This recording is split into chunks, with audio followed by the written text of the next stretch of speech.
10 years. That's how long we'd been married.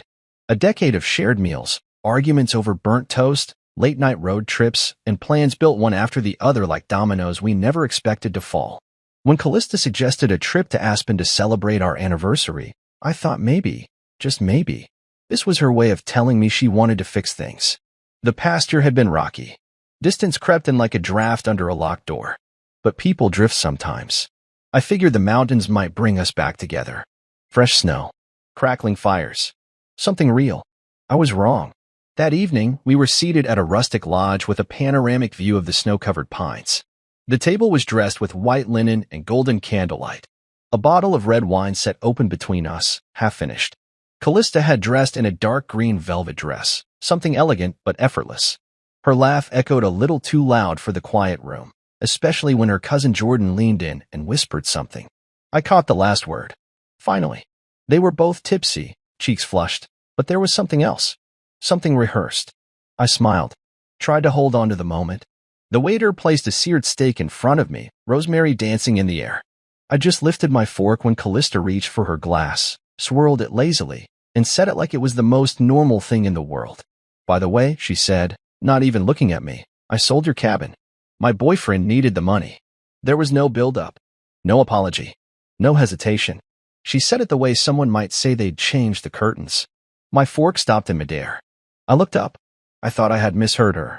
But then Jordan snorted, wiping the corner of her mouth with a linen napkin. He'll get over it, she muttered, trying not to laugh. I looked at the two of them. Calm. Still. Like they had planned this moment. Like this was their punchline to some inside joke. My stomach twisted. Not from shock. That had passed in the first few seconds. What settled in was colder. Sharper. A silence inside me so loud it blocked out every sound in the room. I watched her lean back in her chair, satisfied with the drama she had caused, probably expecting some kind of reaction, rage, begging, disbelief. Something to show her she'd won. But I didn't give her that. Instead, I smiled. Not the kind you give when you're happy. No. This smile was colder than the ice clinking in her wine glass. That's funny, I said softly, reaching into the inside pocket of my coat. My fingers wrapped around a document I'd folded hours ago. Not because I expected this, but because I had stopped trusting her months before. Maybe even a year. Her eyes shifted to my hand as I pulled out the envelope. Slowly. Calmly. I didn't even rush the moment. I placed it gently on the table, right beside her water glass, and slid it across the wood toward her with 2 fingers. Jordan leaned over to peek. Still smiling, still tipsy. Until she saw what was inside. Deeds. Sale contracts. Authorization signatures. Callista's name. My name. Notarized. Dated. Final. She looked confused. What's that? She asked, her voice flat now. I leaned back in my chair, not even bothering to touch the steak anymore. I sold something too, I said simply. Callista reached out with a trembling hand. She pulled the document from the envelope and began to scan it. The blood drained from her face. You sold the account, she whispered. Her voice cracked on the last word. No, I corrected her, still smiling. I sold our joint investment account. The one I built for 10 years. The one you had access to, but never contributed to. You know the one, right? The account you borrowed against when you wanted that wellness retreat in Miami last spring. Jordan wasn't laughing anymore. She looked like she wanted to disappear into the leather booth. You can't do that, Callista said, but there wasn't much force behind it. I already did, I replied, my tone flat now. 3 days ago. Every dollar. Moved. Cashed. Redirected. It's done. Her face turned red, then pale, then red again. That's theft, she hissed. No, I said, eyes locked on hers. That's partnership. You know, the kind where one person does all the work and the other pretends to care. She opened her mouth to speak, then closed it again. The silence that followed was so thick it swallowed the entire room. Even the waiter who had been approaching our table with a dessert menu took one look at us and turned back toward the kitchen. For a long moment, nobody said anything. I leaned forward just slightly, resting my elbows on the table, and studied the woman I once thought I'd grow old with. She looked nothing like the girl I met a decade ago. Or maybe she did, and I had just been too blind to see who she really was. Her lips parted again, probably to try and claw back some sort of power, but I cut her off.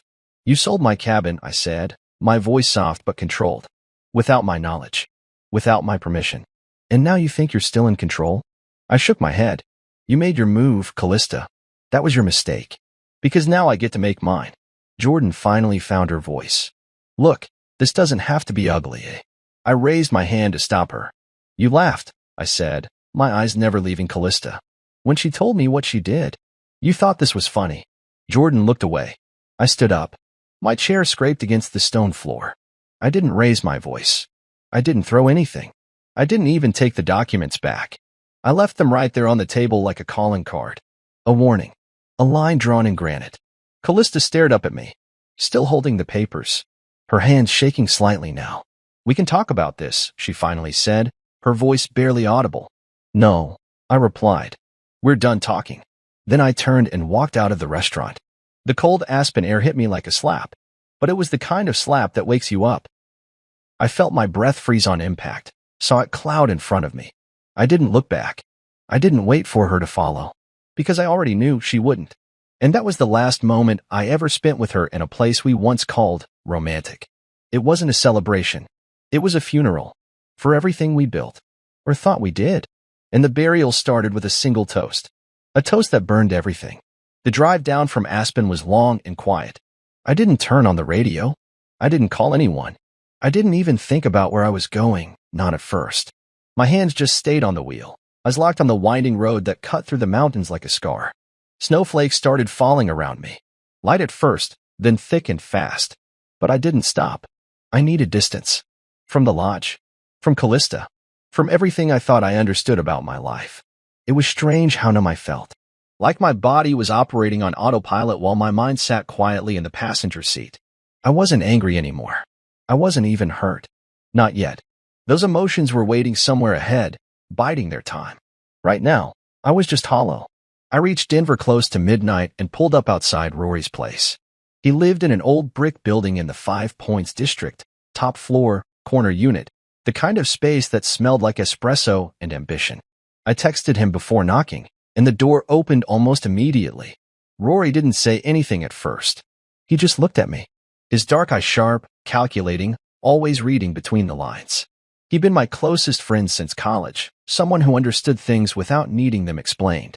He saw the way I looked, the silence in my face. He stepped aside and let me in. Spare rooms made up, he said as I walked past him. Whiskey's on the counter. I didn't go to the room. I went straight to the kitchen, poured myself a glass, and leaned against the island as the heat of the liquor moved through my chest. She sold the cabin, I said after a long silence. Rory raised an eyebrow. Wait, what? Sold it? Just like that. Said her boyfriend needed the money.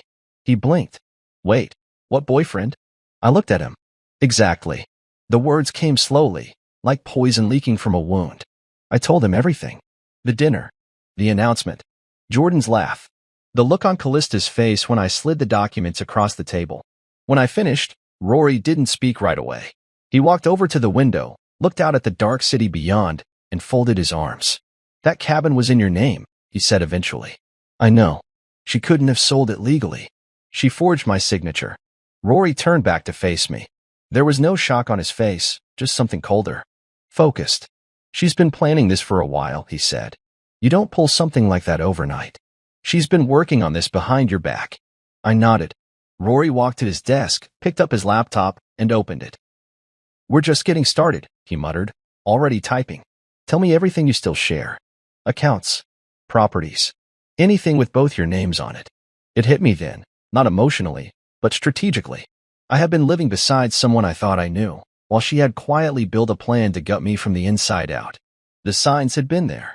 The sudden interest in our finances. The random trips. The coldness in her voice when she said, we're just in a rough patch. A rough patch, she called it. Meanwhile, she was funding a man I'd never met with money from my family's land. I sat across from Rory and began listing everything. The joint investment account. The Breckenridge condo.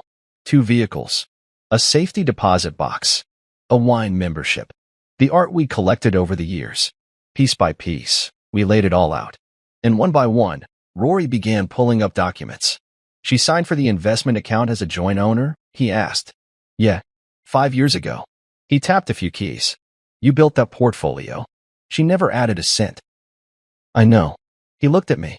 We can use that. We worked until nearly 3 a.m. Rory pulling data. Me remembering details I tried to forget. I showed him old emails, login information, the lease agreements I still had copies of in my email archive. The wine burned in my veins, but my mind was clearer than it had been in months. At some point, I stopped seeing Callista's face as my wife. I started seeing her as a threat. Not emotional, not dramatic, just dangerous. Like a chess opponent who had made her move too early and assumed I wouldn't know how to respond. The next morning, Rory brewed strong coffee and handed me a plan. Literal bullet points on paper. Steps. Actions. A quiet strategy that would allow me to take back control of everything she thought she had won. You said you sold the investment account, he asked. I nodded. 3 days ago. Good. Then she's probably just realizing now that her safety net is gone. That money's been moved. All of it. He smiled faintly. Perfect. We use that panic. You're going to vanish from her world. No contact. No replies. No reaction. She's going to spiral, and we're going to watch her fall into the trap she set for you. He slid a new document across the table. What's this? I asked. An affidavit of ownership and investment contribution. We'll build your defense from the ground up. If this goes to court, we're going to make sure the record shows you built everything. She just signed the forms. I leaned back in my chair. The weight in my chest had shifted. Still heavy, but different now. Controlled. Focused. I didn't want revenge. Not the kind that comes with screaming matches or broken glass. I wanted truth. Exposure. For the world, and maybe even herself, to see exactly who she had become. And I wasn't going to say another word to her until I was ready. Later that day, I packed a small duffel and moved into the spare room. I didn't take much. Just clothes, my laptop, and a notebook. Everything else could wait. I needed to disappear for a while. Let her think I'd vanished. Let her wonder. I didn't answer her texts. I didn't return her calls. When she emailed asking where I was, I deleted it without reading past the first line. She didn't apologize. She didn't ask if I was okay. She said, we need to talk. She said, why are you acting like this? She said, you're being dramatic. And with every message, every attempt to spin her betrayal into something I was supposed to accept, I felt the cold steel of my resolve harden. She'd sold something that didn't belong to her. And now I was going to take back what did. Not with noise, not with threats, but with silence and precision.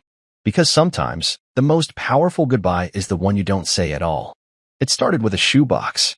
One of those dusty ones shoved to the back of a closet, filled with paperwork you never expect to matter again. Inside were deed copies, title transfer receipts, and a faded black and white photo of me and my grandfather standing in front of the cabin in Montana, smiling, proud, alive. That cabin wasn't just property. It was memory. My grandfather built it by hand. Every nail, every beam, he taught me how to swing a hammer on that porch. He taught me how to patch a roof, chop wood, and listen to silence without needing to fill it. And now it was gone. I sat on the floor of Rory's guest room, documents spread out around me like a crime scene. Except I wasn't the victim, I was the investigator. The cabin had been in my family for 3 generations. After my grandfather passed, it was willed directly to me. I never co-signed anything with Callista. I never gave her access. And yet, she sold it. Sold my inheritance.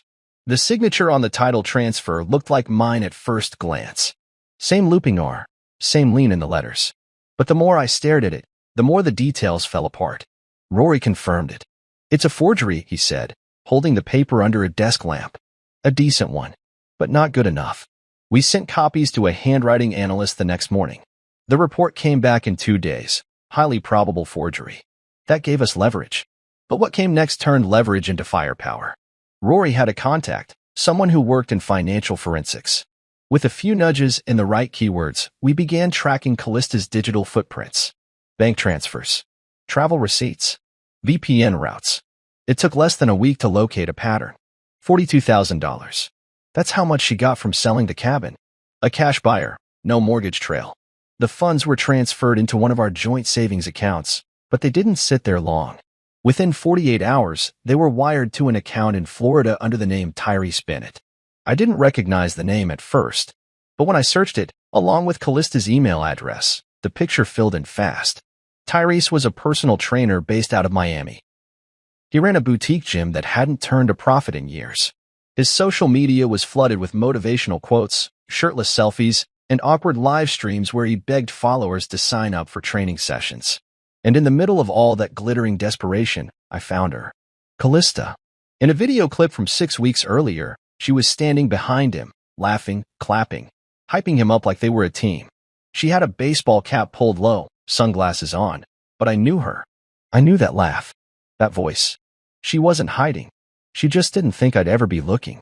There it was, the reason she sold the cabin. The boyfriend Jordan joked about at the dinner table. He was real, and he was broke. Rory stared at the screen over my shoulder. "You're bankrolling this guy's pipe dream," he muttered. "No," I said, voice low, steady. "Not anymore." I kept digging. At night, while Rory worked on spreadsheets for his clients, I sat at the dining table piecing together timelines. Her trips, the cabin sale, the investments she made in that gym. I followed the paper trail like a hunter in the woods, each clue more absurd than the last. She had sent money under different transaction notes: wellness services, consulting fee, vendor payout, all carefully worded to look like legitimate business expenses. She wasn't just cheating, she was laundering. With Rory's help, I compiled a dossier. Dates, screenshots, transfer confirmations, even a few blurry photos from Tyrese's Instagram showing her at events she had told me were girls-only yoga retreats. Every detail she lied about, every dollar she siphoned, every breadcrumb that led back to the man she thought I'd never find. One night, as I sat reviewing the documents again, Rory slid a manila envelope across the table. "Background check," he said. "On Tyrese. You're gonna want to sit down." I opened it. Tyrese had 2 prior arrests, one for fraud, one for identity theft. Both were sealed, but we knew enough people to get a summary. He'd scammed a woman out of her inheritance in 2015, promised her a business venture, disappeared with the cash. That woman had tried to press charges, but by the time police caught up, the money was gone and Tyrese had vanished. Charges dropped for insufficient evidence.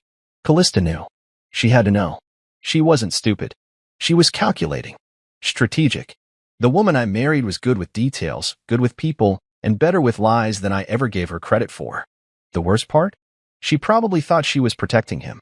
Or maybe she thought she could control him. Maybe she was using me to control him. That's when it hit me. This wasn't an affair. It was a partnership. I wasn't dealing with a cheating spouse. I was dealing with a con team.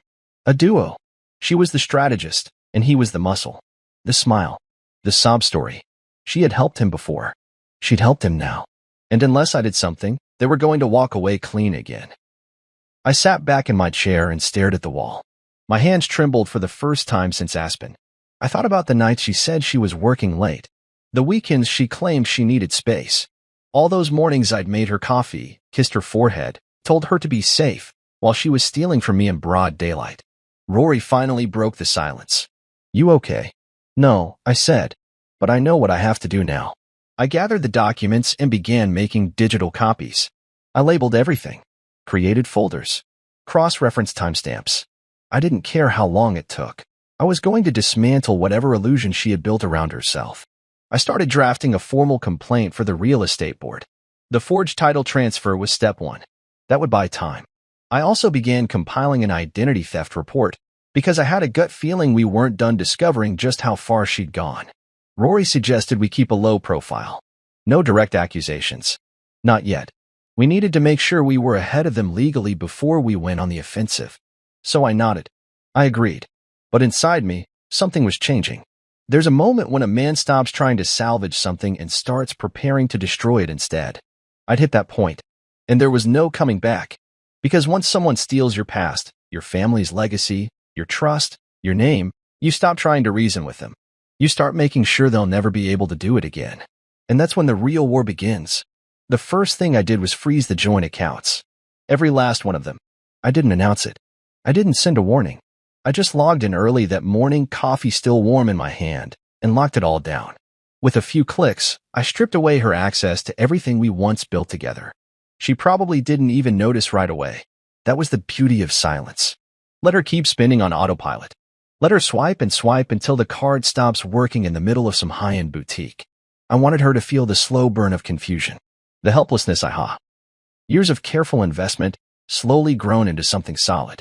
She'd never paid attention to them, never asked what I was doing when I stayed up late analyzing market trends. She just signed when I told her to. She thought that gave her ownership. But 6 months ago, she'd granted me power of attorney for emergency purposes. She never bothered to revoke it. Maybe she forgot. Maybe she thought I'd never use it. She was wrong. I sold everything. Cashed out just before a downturn. The timing was almost poetic. Transferred the funds to a private trust under a new entity name. She couldn't trace it, not directly. It wasn't hidden. It was just out of reach. Like everything else I was about to take back. The condo in Breckenridge came next. Our second home, or so we called it. In truth, it was hers in function, mine in finance.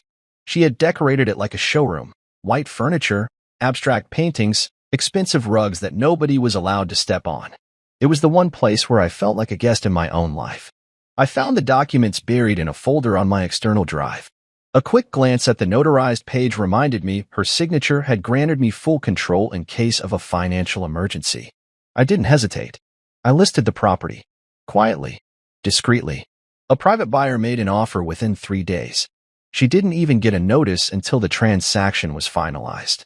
By then, the proceeds were already split, and her portion was tied up in legal review. She sent her first message that night. Callista, hey, just saw something weird. Why are the Breckenridge utilities in someone else's name? No greeting. No, how are you? No remorse. I didn't reply. A few hours later came another message. Callista, did you move money from the brokerage account? My card got declined at Whole Foods. Still no apology. No acknowledgement of what she'd done. Then a third, angrier one. Callista, are you trying to punish me? Grow up, Liam. That one made me laugh out loud. She called me immature. After forging my signature. After selling my grandfather's cabin. After funneling money into a gym owned by a fraud with biceps for brains. She thought I was the one being petty?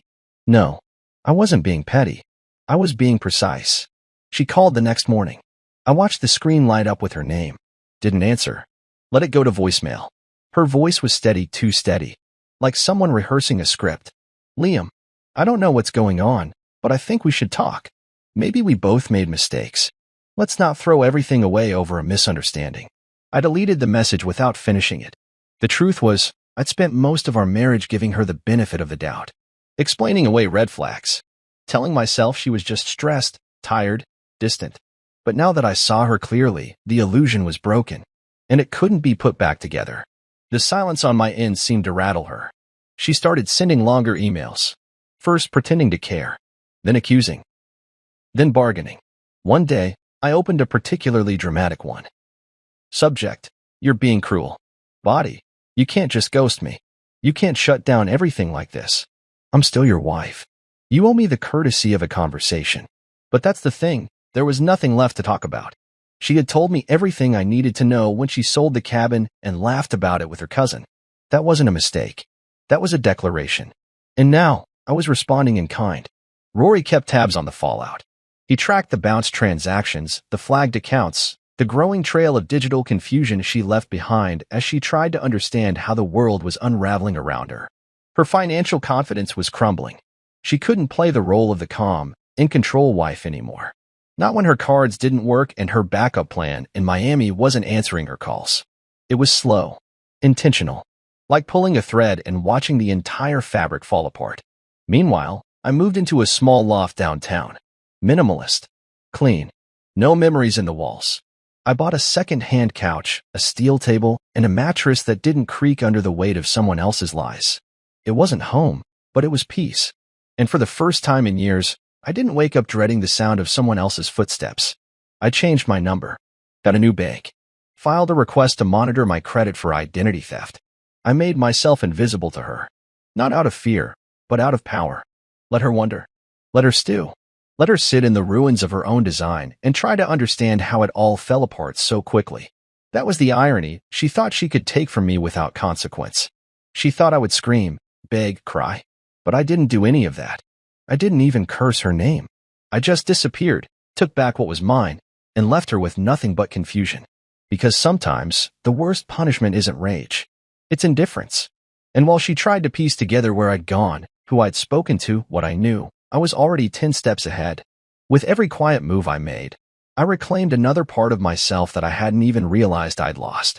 The money? That was one thing. But the silence? That was the real weapon. The knock came just after noon on a Thursday. I was in the kitchen of the loft, scraping burnt eggs out of a pan, still getting used to cooking only for myself. For a second, I thought it might be a delivery or maybe Rory stopping by. But something about the knock was different. 3 firm raps. Not hesitant. Not rushed. Just deliberate. I wiped my hands, walked over to the door, and opened it slowly. She stood there, shoulders squared, jaws set, eyes sharp. Not Callista. Someone else. A woman I'd never seen before, maybe in her late 30s. Dark hair tied back, plain jacket zipped to her throat, and a manila envelope clutched in her left hand like it was a weapon. "You don't know me," she said, before I could ask. "But I used to be married to Tyrese." That stopped me cold. My fingers tightened around the doorknob, and a dozen questions filled my head, but I said nothing. Just opened the door wider and stepped aside. She didn't even hesitate, walked right in like she belonged there. She looked around, gave a faint nod at the clean space, then turned to me and held up her phone. The screen lit up with photos, screenshots, documents, bank statements. Then she flipped open the envelope and laid more evidence on the counter like playing cards. "Your wife's doing to you what she and Tyrese did to me," she said. Word for word, move for move. Her name was Harper. And for the next hour, she laid it all out. She'd met Tyrese 6 years ago when he was trying to open a smoothie bar in Miami. He charmed her with big promises and big muscles. Said all he needed was a little financial support to get started. She was a nurse back then, worked long shifts, didn't have much, but she believed in him, gave him everything she could, cleared out savings, took out a small loan. He drained her dry. Then he brought Callista in first as a friend, then as business manager. Harper hadn't thought anything of it until one day, Tyrese changed the locks on the apartment, and Harper found out she wasn't just being left. She was being erased. "I couldn't prove anything," she said, voice flat. "They made it look like I was unstable, emotional. He told people I was obsessed with him." She backed it all up. "They made me feel like I was the problem." I leaned against the counter, watching her. She wasn't crying. She wasn't here for pity. There was steel in her voice. Strength built from scars. "I saw Callista in one of his new videos last month," she went on. I recognized the voice, the walk. And then I started seeing money transfers again. Names I didn't recognize. But yours came up in one of the filings, legal documents tied to a business account in Tampa. That's when I started digging. She pulled out a printout. It showed the name of a company I'd never heard of before, Tide Rise Wellness LLC. Registered under my name. Linked to my social security number. My address. I stared at the paper. "She used me to open this?" Harper nodded. "It's a front. They're laundering money through it. Mostly gym-related sales. Supplements. Memberships. But it's fake. I ran the numbers. The inventory doesn't match the deposits. And it's in your name, which means if the IRS ever gets involved, you're the one they're coming after." My mouth went dry. She wasn't just lying. She wasn't just cheating. She was setting me up. Harper crossed her arms, her eyes locking onto mine. "I'm not here for revenge. I'm not here to ask for anything. I just wanted you to know before it's too late." I swallowed hard, nodded slowly, then gestured toward the tiny table by the window. She sat. I poured us both water. My hands were still trembling. "How did you survive it?" I asked. She let out a bitter laugh. "Barely. Moved in with my sister. Filed bankruptcy. Took years to rebuild my credit. The only thing that kept me sane was knowing someone else would eventually see them for what they were. That someone, apparently, was me." We talked for another hour. She handed over everything. USB drive, documents, a timeline she had mapped out. I promised to stay in touch, and when she left, I just stood at the door for a while, listening to the silence. Then I got to work. I sent everything Harper gave me to Rory. 30 minutes later, he called. "This is worse than we thought," he said. "She used your name to file for a small business grant. There's government money tied to this. If that warehouse address is flagged, you're looking at federal charges." I didn't speak. He continued, "You need to file for identity theft now. Not tomorrow. Now. Before this thing blows up in your face." I took a breath. Deep. Centered. Then I nodded, even though he couldn't see me. "I'll do it. And you'll need a lawyer," he added. "Not a regular one. A defense attorney. Someone who knows how to navigate federal investigations." "I'll find one," I said. "No," he replied. "I'll find one for you." I hung up and stood in the center of my loft, everything around me suddenly feeling smaller. Tighter. My life was becoming a noose, pulled tighter by the hands of someone I once loved. She'd taken my trust, my money, my cabin, and now she was trying to take my name. That's when it hit me. This wasn't about heartbreak anymore. This was about survival. I drove to a local precinct and filed the identity theft report myself. Took copies of everything. Sat with an officer for over an hour going through the forms. They took my statement. I handed over a copy of Harper's folder too. Then I contacted a federal attorney Rory recommended. A woman named Clarissa Vale. She was sharp, fast-talking, and didn't sugarcoat anything. "You're lucky," she said after our first call. "If Harper hadn't come forward, you might have found yourself facing real charges." "I'm not interested in lucky," I told her. "I want this done right." Clarissa began filing the paperwork immediately. She initiated the fraud alerts, contacted the IRS, and drafted a formal notice of dispute for any documents tied to Tiderise Wellness. Her tone never changed, professional, surgical. She didn't care about the drama. She only cared about the facts. And the facts were damning. That night, I got one more email from Callista. Subject: "We need to talk before this gets worse." Body: "I know you're upset. But freezing the accounts, selling the condo, this is getting childish. I think we're both making mistakes. Let's meet." I didn't respond. She didn't know yet. She didn't know Harper had come. That the fraud was exposed. That the company she built with Tyrese was now under review by a federal defense team. And I wasn't going to tell her. Let her keep writing her story. Because I was already writing the ending. And this time, she wouldn't be the one holding the pen. It was 6:47 a.m. when the first light crept through the blinds of my loft, drawing long lines across the floor like prison bars. I hadn't slept more than 2 hours, but I didn't feel tired. My mind was too sharp, too full, too awake. Harper's visit had changed everything. No more playing defense. It was time to move. Fast. Smart. Quiet. I called Rory before the sun had fully risen. He answered on the first ring. "It's time," I said. He didn't ask what I meant.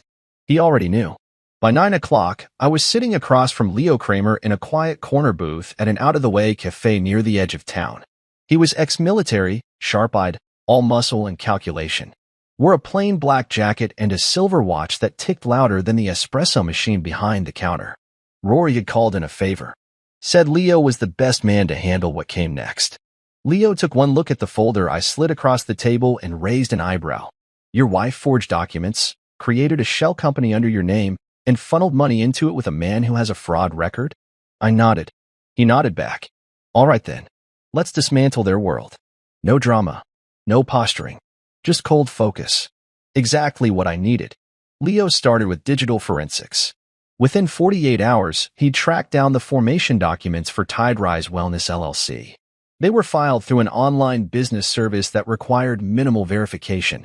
Just a name, a social security number, and a mailing address. All of it in my name. But the IP address used to create the documents? That came from a hotel in Miami. 2 days after Callista's so-called retreat. She didn't even try to hide it. That's what stunned me most. The arrogance. The belief that I'd never look closely, never dig, never fight back. Maybe she thought I'd be too hurt to see clearly. Maybe she was counting on me to fall apart. But I didn't fall. I calculated. Leo kept digging. Within a week, he uncovered 6 separate transfers from our joint account to Tiderise, each labeled under different business justifications. Marketing budget, equipment order, contractor fee. And each one landed squarely in a checking account belonging to Tyrese. Not a business account, a personal one. Leo traced the money trail further. Crypto wallets, third-party payment processors, dummy vendors created to mimic legitimate wellness brands. It was a full-scale laundering system. Sloppy in some places, surgical in others. The IRS had already flagged one of the transactions in an internal audit, though nothing had come down the pipeline yet. "If this explodes," Leo said during one late-night call, "you're going to be caught in the blast unless we get ahead of it." I had already filed the identity theft report. Clarissa, my attorney, had submitted preliminary notices to the IRS, local authorities, and even the Florida Secretary of State's office. She was building a firewall, one document at a time. But we needed more. We needed proof that Callista was behind it, not just suspicion. That's when Leo found the address. The warehouse. Listed on the business registration was a small industrial unit on the outskirts of Tampa. I flew down the next day. Alone. The place looked like every other building on the strip. Concrete. Dull. With a metal roll-up door and a cracked parking lot. But inside was silence. Dust. A few empty shelves, a stack of unopened boxes labeled Fitness Blend Protein, and a fold-out table with a laptop that hadn't been used in weeks. Leo was already there when I arrived. He'd picked the lock earlier and was walking me through the space like a detective at a crime scene. "This is where it all lands," he said, pointing at a corkboard with faded sticky notes. Fake invoices, shell vendors, inventory that never existed. In a drawer beneath the table, we found receipts. Names I recognized, including my own.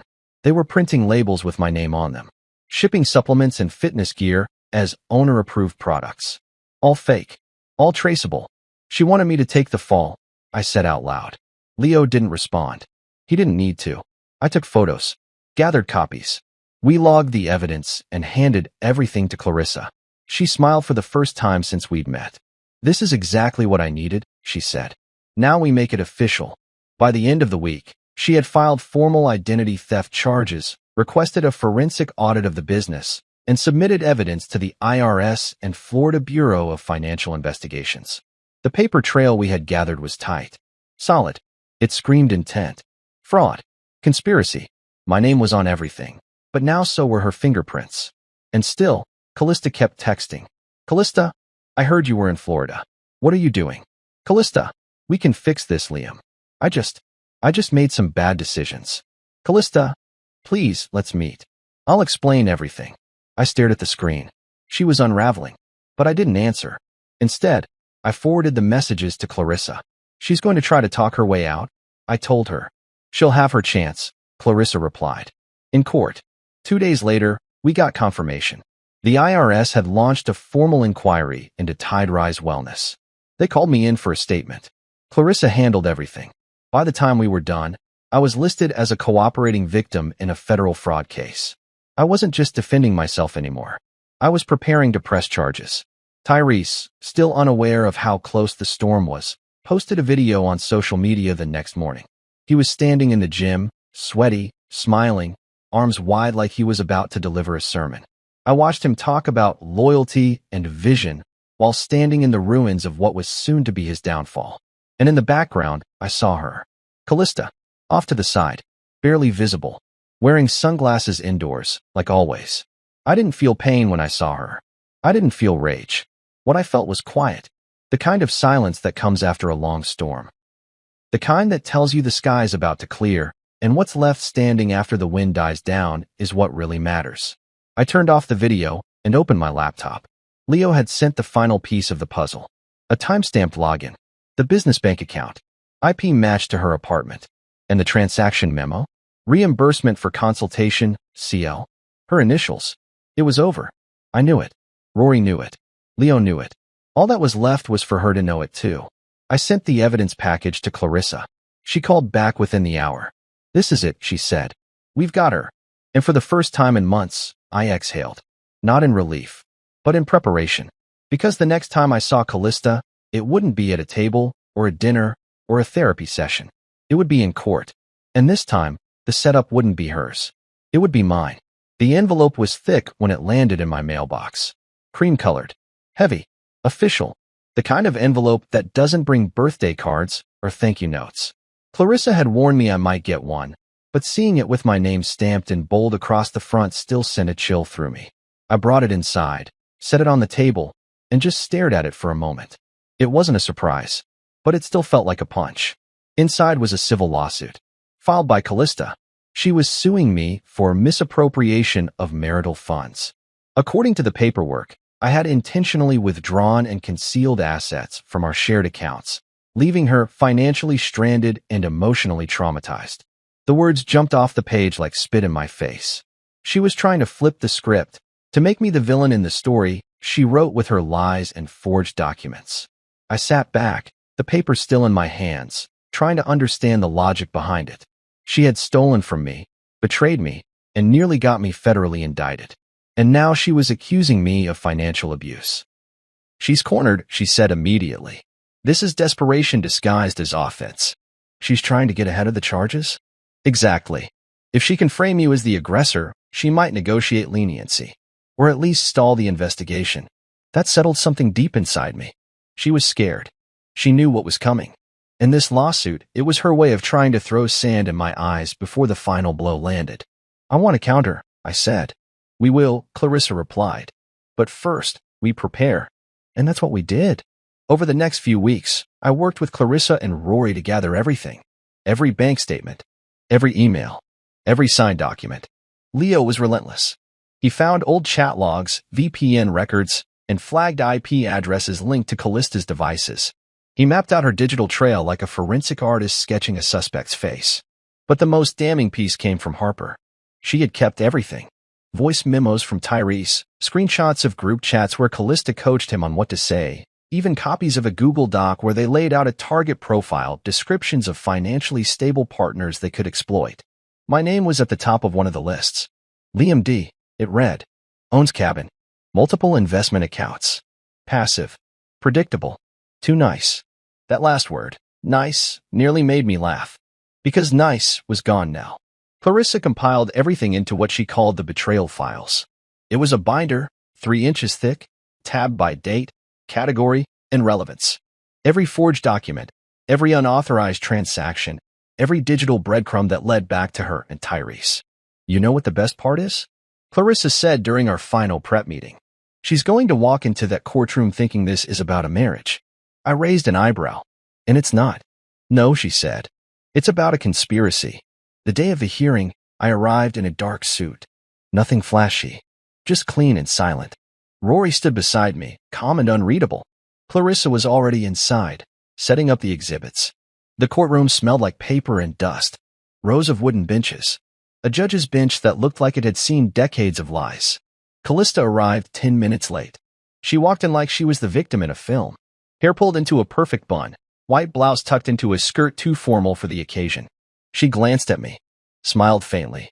The kind of smile that's meant to disarm, as if we were still something that could be fixed. I didn't return it. Her lawyer looked younger than her. Nervous.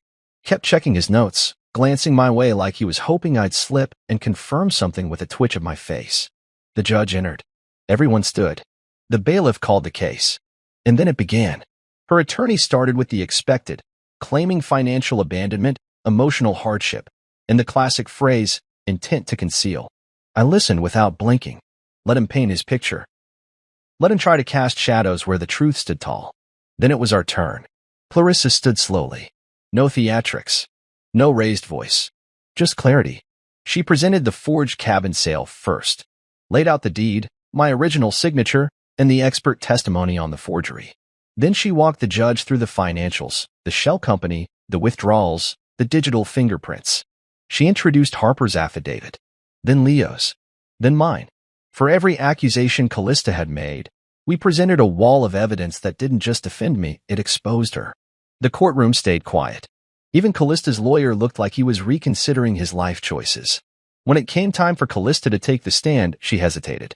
Her hands trembled slightly as she adjusted the microphone. She tried to cry, said she was confused, that she trusted the wrong people, that Tyrese had misled her, that she didn't know what she was signing. But Clarissa was ready. She pulled out the group chat logs, the draft messages, the audio files, and when she showed the target list, with my name at the top, the silence in the room shifted. It wasn't sympathy anymore. It was realization. Disgust. The judge leaned back, steepling his fingers. He looked at Callista, then at her lawyer. I find the plaintiff's claims not only unsubstantiated, he said slowly, but intentionally misleading. This case is dismissed. With prejudice. Callista's mouth opened. But he wasn't done. Additionally, given the evidence presented today, I am referring this matter to the state attorney's office and the Department of Revenue for further investigation. Bailiff, please escort Ms. Duval to the holding area. She is not to leave the premises until interviewed by the attending agents. It happened fast. 2 plainclothes agents entered from the rear of the courtroom. One approached Callista gently. The other reached into his coat and handed her a document. Her hands shook as she read it. The color drained from her face. It was a formal notice. Charges, wire fraud, identity theft, tax evasion, conspiracy to defraud. She turned to me, her eyes wide, lips trembling. Liam, please, don't let them. But I didn't move, didn't flinch, didn't say a word. She was still calling my name as they walked her out. 2 days later, Tyrese was arrested outside a strip mall gym in Miami. He went quietly. No speech. No video this time. And just like that, the empire they'd built on lies and fake promises crumbled. Not with fire. Not with violence. But with the one thing they never expected. Evidence. It should have felt like victory. When the agents led Callista out of that courtroom, her hands trembling, her voice stammering some version of please that had lost all weight, I thought I'd feel a sense of closure. Justice. Relief. But instead, what settled over me was something heavier. Not grief. Not guilt. Just a strange stillness. Like standing in a house after a fire, surrounded by ashes you didn't set, but still have to clean up. Rory met me outside the courthouse. He didn't say much, just clapped a hand on my shoulder and nodded. I nodded back. That was enough. Clarissa walked out a few minutes later, binder in hand, her expression unreadable. She'll be held for questioning, she said. Depending on how honest she is, we'll know whether this stays state level or moves federal. My bet. They're going to make an example out of both of them. I raised an eyebrow. Both. Tyrese is already in custody, she replied. Florida Bureau arrested him this morning. We filed the supporting documentation to link him directly to the transactions under Tiderise. And between Harper's affidavit, Leo's data, and the shell company trail, it's not a question of if, it's when. I didn't smile. I just nodded again. It wasn't over. Not really. Because while the courtroom was behind me, the consequences weren't. A few days later, Clarissa called me with an update. Remember that business grant? She asked. The one they filed in my name? Yep. Turns out the state approved a partial disbursement. $18,000. Which means, I'm liable, I finished. She paused. Technically, yes. Until the court finalizes the fraud claim and shifts responsibility to her. But that process can take months. Maybe a year. I sank into the couch in the loft, staring at the bare wall across from me. I'd spent so long exposing the truth, proving she'd stolen from me, lied to me, used me. But that didn't erase the damage. It didn't cancel the debt.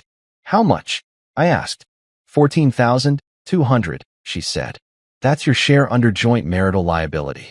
Because you were still legally married when the form was signed. I closed my eyes. Of course. There's always something left behind. Always a piece of the fire that keeps burning long after the smoke clears.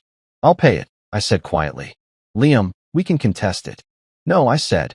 Let it be the last thing I pay for her. Ever. There was a silence on the line.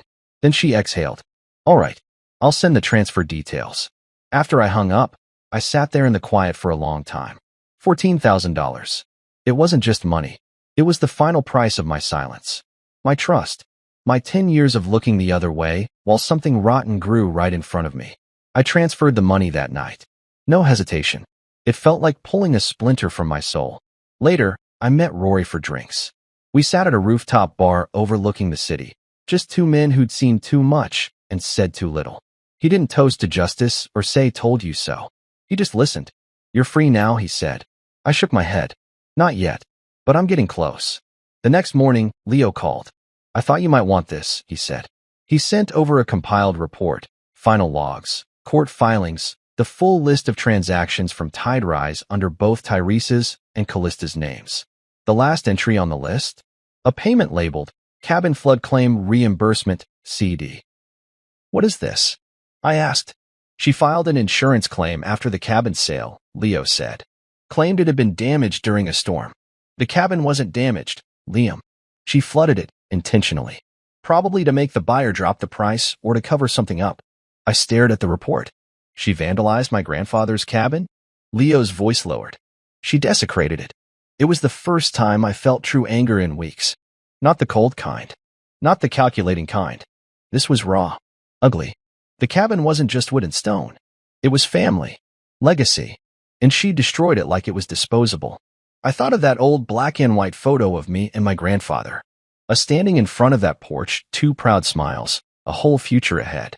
And now, that future had been sold, flooded, claimed, and erased. I didn't cry, but I came close. I spent the rest of the week wrapping things up, closing accounts, canceling shared services, returning legal documents to Clarissa for archiving. With every box checked, I felt something loosen in my chest. Bit by bit, I was untying the knot she'd tied around my life. Then, one morning, I woke up and realized there was nothing left of her here. No photographs. No clothes. No lingering scent of her shampoo in the bathroom. She was gone. Not just physically, but in every way that mattered. Except the debt. The debt had stayed, but I didn't resent it anymore. It was a scar now. A mark of survival. Of clarity. Leo sent me one last message before signing off. This is the part they never talk about, he said. The scar tissue. He was right. People love revenge stories. The drama. The downfall. But nobody talks about what happens after. The silence. The paperwork. The therapy. The rebuilding. The small, slow moments of putting yourself back together piece by jagged piece. I walked into the kitchen, poured myself a glass of water, and stood by the window. It was raining, but I didn't feel cold. I felt clean. Harper called that evening, just to check in. She said she'd heard about the court outcome, about the charges. She sounded steadier than before, stronger, like someone who'd been through fire and learned how to live with the burns. They'll go down for this, she said. Eventually. I nodded. They already have. There was a pause. Then she asked, softly, so what are you going to do next? I looked around the loft. The clean counters. The empty walls. The life I had pressed reset on. I'm going to start over, I said. Simple as that. Not in a movie montage kind of way. Not with grand speeches or perfect endings. Just quietly. Honestly. One step at a time. Because I didn't want revenge anymore. I wanted peace. And I was finally ready to find it. You think once the fire is out, you can breathe again. That after the final blow, the last courtroom appearance, the evidence, the cold click of justice, there's nothing left to burn. But that's not always true. Because some debts don't go away. Some stay, wrapped in fine print and forgotten clauses, just waiting to remind you that even freedom has a price tag. It was a letter this time. Plain envelope. No warning. No apology. Just my name printed at the top and a polite request for payment at the bottom. I sat at the kitchen table holding it between my fingers like it might bite. $14,200. I'd already known about the amount. Clarissa had explained it clearly after the courtroom chaos faded. It came from a refinancing document I signed 3 years ago, back when I was still trying to save a marriage that had already quietly packed its bags. Callista had slipped it in during a long stack of papers. We were consolidating debt, she said, lowering interest rates, making things easier. I hadn't read every word. That was my mistake.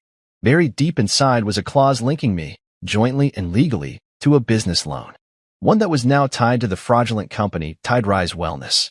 And even though she was the one who opened the account, used the funds, and forged the operations behind it, the debt was still real. And because we were married when it was created, I was liable. The legal process would shift the blame in time. The fraud report, the testimony, the criminal investigation, it would all work in my favor eventually. But eventually wasn't now. And the creditors?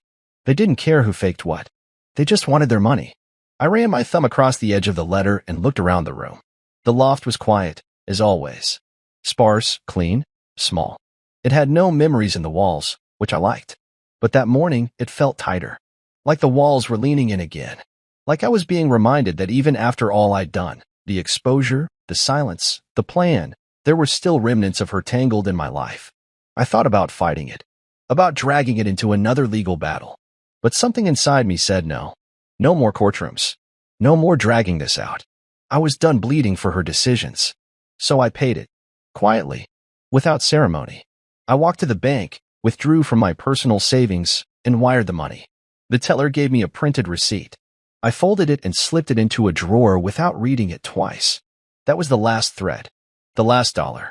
The final consequence of a marriage built on lies. Afterward, I walked to the park down the street. It was a cold day, gray sky, scattered leaves, the kind of afternoon that kept most people indoors. But I needed to be outside, to feel the wind against my face, to remind myself I was still here, still standing. I sat on a bench overlooking a small man-made pond and let my thoughts settle. They didn't race like they used to. No more what-ifs. No more flashes of Callista's voice echoing in my ears. Just space. Silence. Scar tissue. Leo had been right. Nobody talks about this part. The part where you're free, but still feel a little broken. The part where you win, but still have to pay. I pulled out my phone and scrolled through the last messages I had saved from Clarissa. Most were logistics, case updates, file transfers, closing memos. But the last one was different. Clarissa, You handled this with more grace than most people would. You walked away without destroying yourself to destroy her. That's rare. I hadn't replied, but I'd read that line over and over. Because she was right. And also wrong. I didn't walk away unscathed. I was still rebuilding from ashes. But I'd chosen not to be like Callista. I hadn't forged anything. I hadn't used someone else's name, heart, or credit score to fill a hole inside me. I'd responded with truth. With facts. With quiet resolve. And that, to me, meant more than revenge ever could. After sitting there a while, I pulled out my notebook, the one I'd carried since the day I left Aspen. Inside were notes from the early days of unraveling everything. Account numbers. Password resets. Legal steps. But further back, buried behind the battle plans, were scribbles of something different. Ideas for a new beginning. Dreams I'd paused. Projects I'd buried. Before Callista, I used to sketch ideas for a small retreat center. Nothing fancy. Just a quiet place tucked in the trees, somewhere people could disconnect, breathe, find peace. I flipped to the page where I'd drawn a rough floor plan. Cabin-style rooms. A shared kitchen. Walking trails. Fire pits under the stars. I hadn't looked at that page in years. But now? Now it didn't feel impossible anymore. A few days later, I drove to the edge of the city and met with a realtor. I told her I was looking for land. Somewhere remote. With trees. With silence. She showed me 3 properties. The first 2 were beautiful, but the third? It felt right. It was just a clearing, really. A few acres tucked behind a long stretch of pine trees. A creek ran along the edge. No structures. Just earth. But when I stepped out of the car and stood there, breathing in the cold mountain air, something inside me settled. It wasn't the old cabin. I'd never get that back. But this? This could be mine. Truly mine. I put in an offer. A week later, it was accepted. I didn't tell anyone at first. Not Rory. Not Leo. Not even Harper, who had become a quiet presence in my life. Someone I met for coffee every few weeks, always talking about anything except the past. But the day I signed the final paperwork, I sent her a photo of the land. No caption. Just the image. She replied with a single word. Freedom.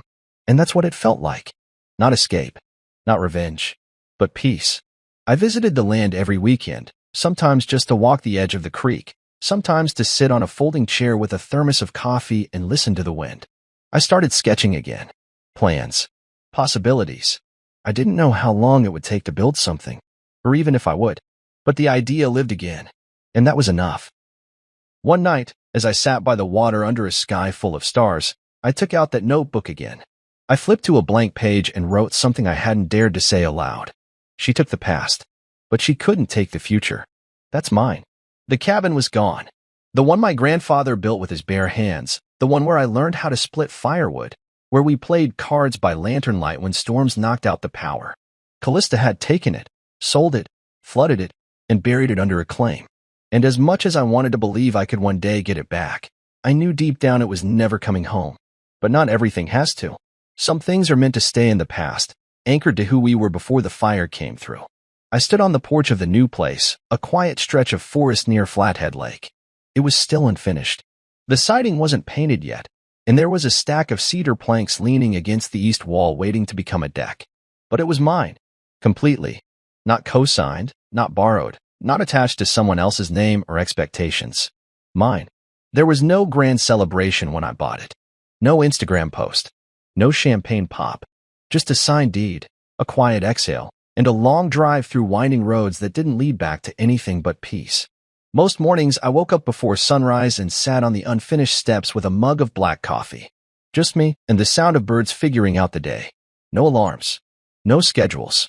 No one asking for anything. The quiet didn't feel empty, it felt earned. Harper lived 2 towns over now. After the trials and courtrooms and long months of sorting through the aftermath, she decided she needed space, too. Not away from me, but away from the memory of what had happened. We never tried to force something romantic between us. That wasn't what we needed. What we shared was something different. A bond forged in betrayal. In survival. In understanding without explanation. We met up sometimes. Usually at the local cafe that served thick toast and terrible D. The silence said enough. One day, she brought a rescue dog, some kind of shepherd mix with a crooked tail and soft eyes. I sat on the ground while he sniffed me like I was a puzzle. You should get one, she said, sipping her tea. Maybe, I replied, rubbing the dog's ears. Dogs are honest, she added.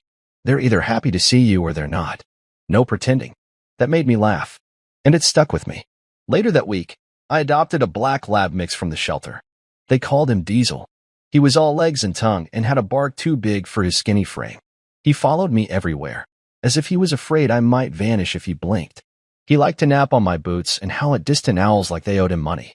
He made the cabin feel full. I started writing again. Not stories. Not letters. Just thoughts. I filled notebooks with memories I didn't want to lose. Good ones, like the first time I caught a fish with Grandpa or the way the cabin used to smell in winter. I didn't write about Callista. Not directly. But she showed up anyway in the quiet between sentences and the things I was learning to let go. One evening, I checked the mailbox at the end of the gravel drive and found a letter with no return address. I almost threw it away, but curiosity got the better of me. Inside was a single sheet of paper. Thick, expensive. The handwriting was neat, unmistakably hers.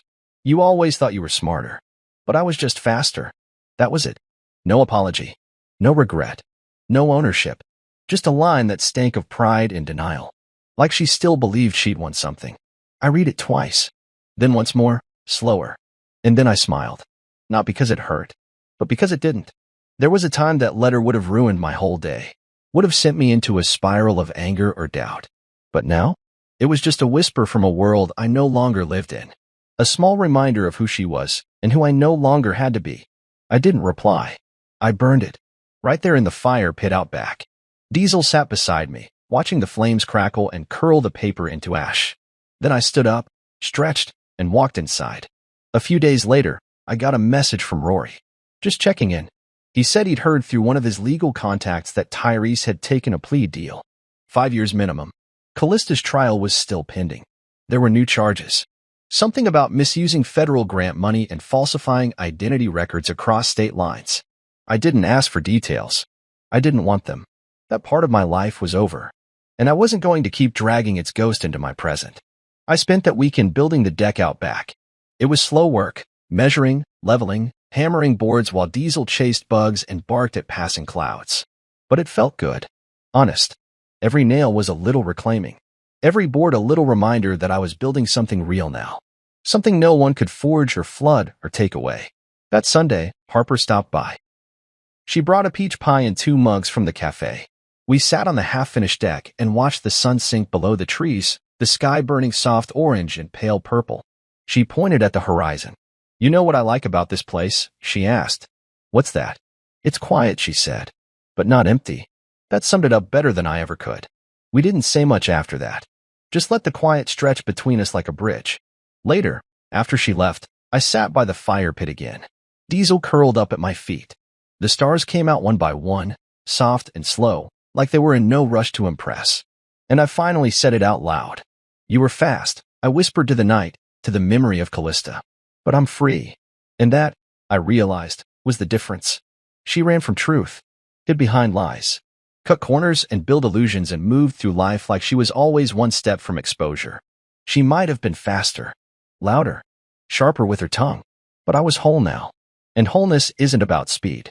It's about stillness, about choosing peace over war, integrity over spectacle, healing over revenge. The cabin may have been sold, flooded, and lost, but the one in my mind, the one built from memory, forged in fire, and rebuilt in silence, still stood. And this one? No one would ever touch again.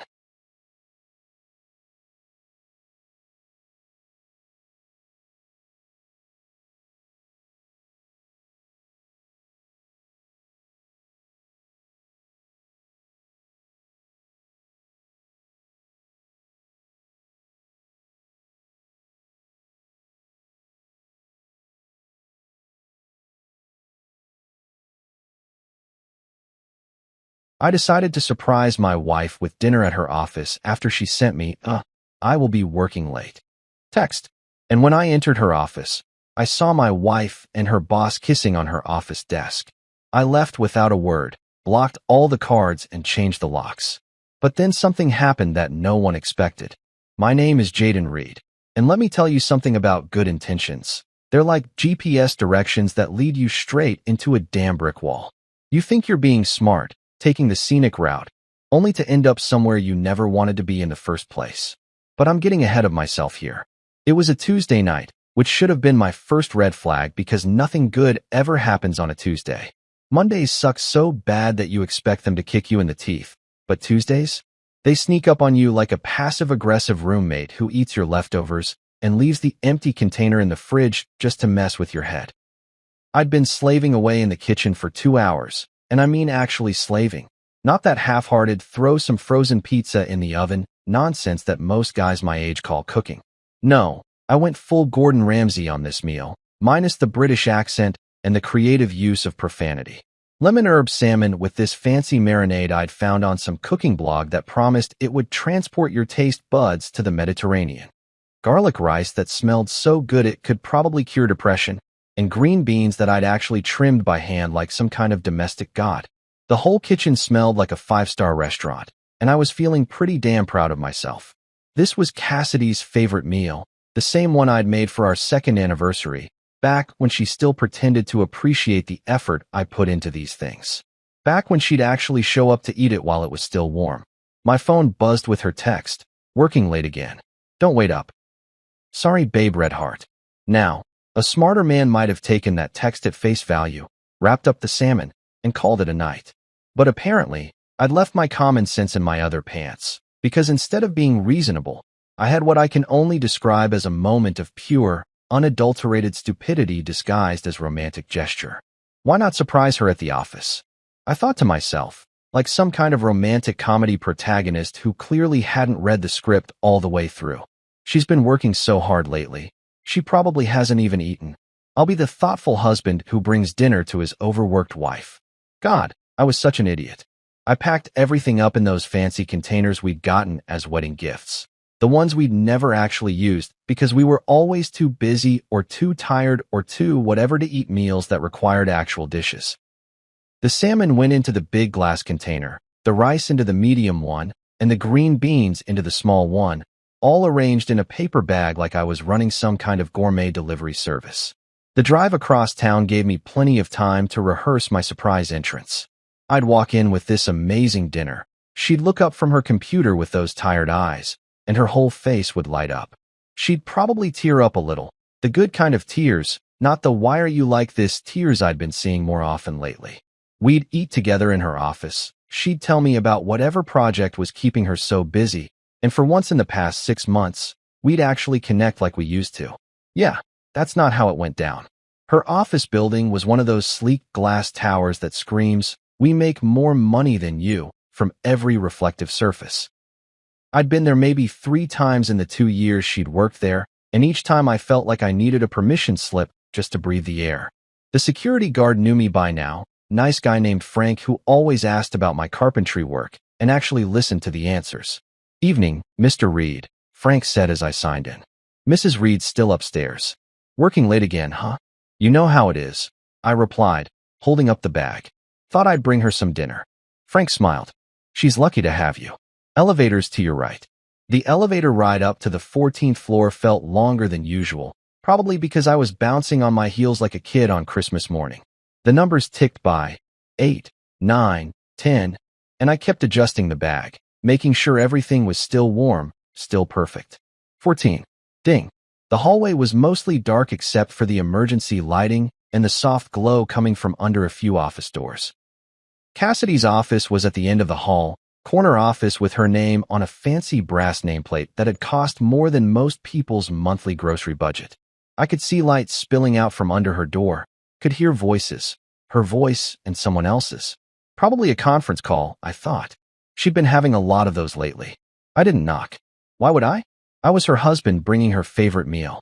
I had every right to walk into my wife's office, especially when she was working late, and probably hadn't eaten anything since her morning coffee and whatever sad desk salad she'd grabbed for lunch.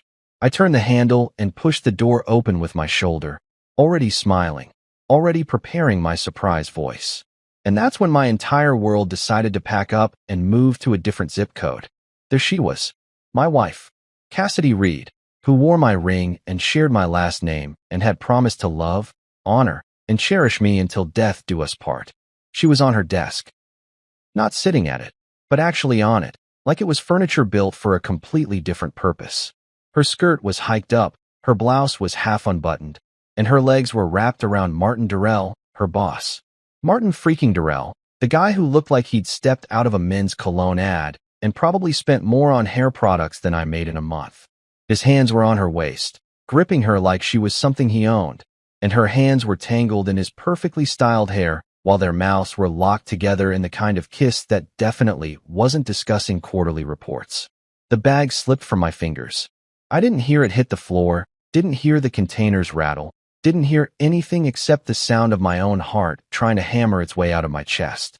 Time did that weird thing where it stretches and compresses all at once. I was standing there for an eternity and no time at all. Neither of them saw me.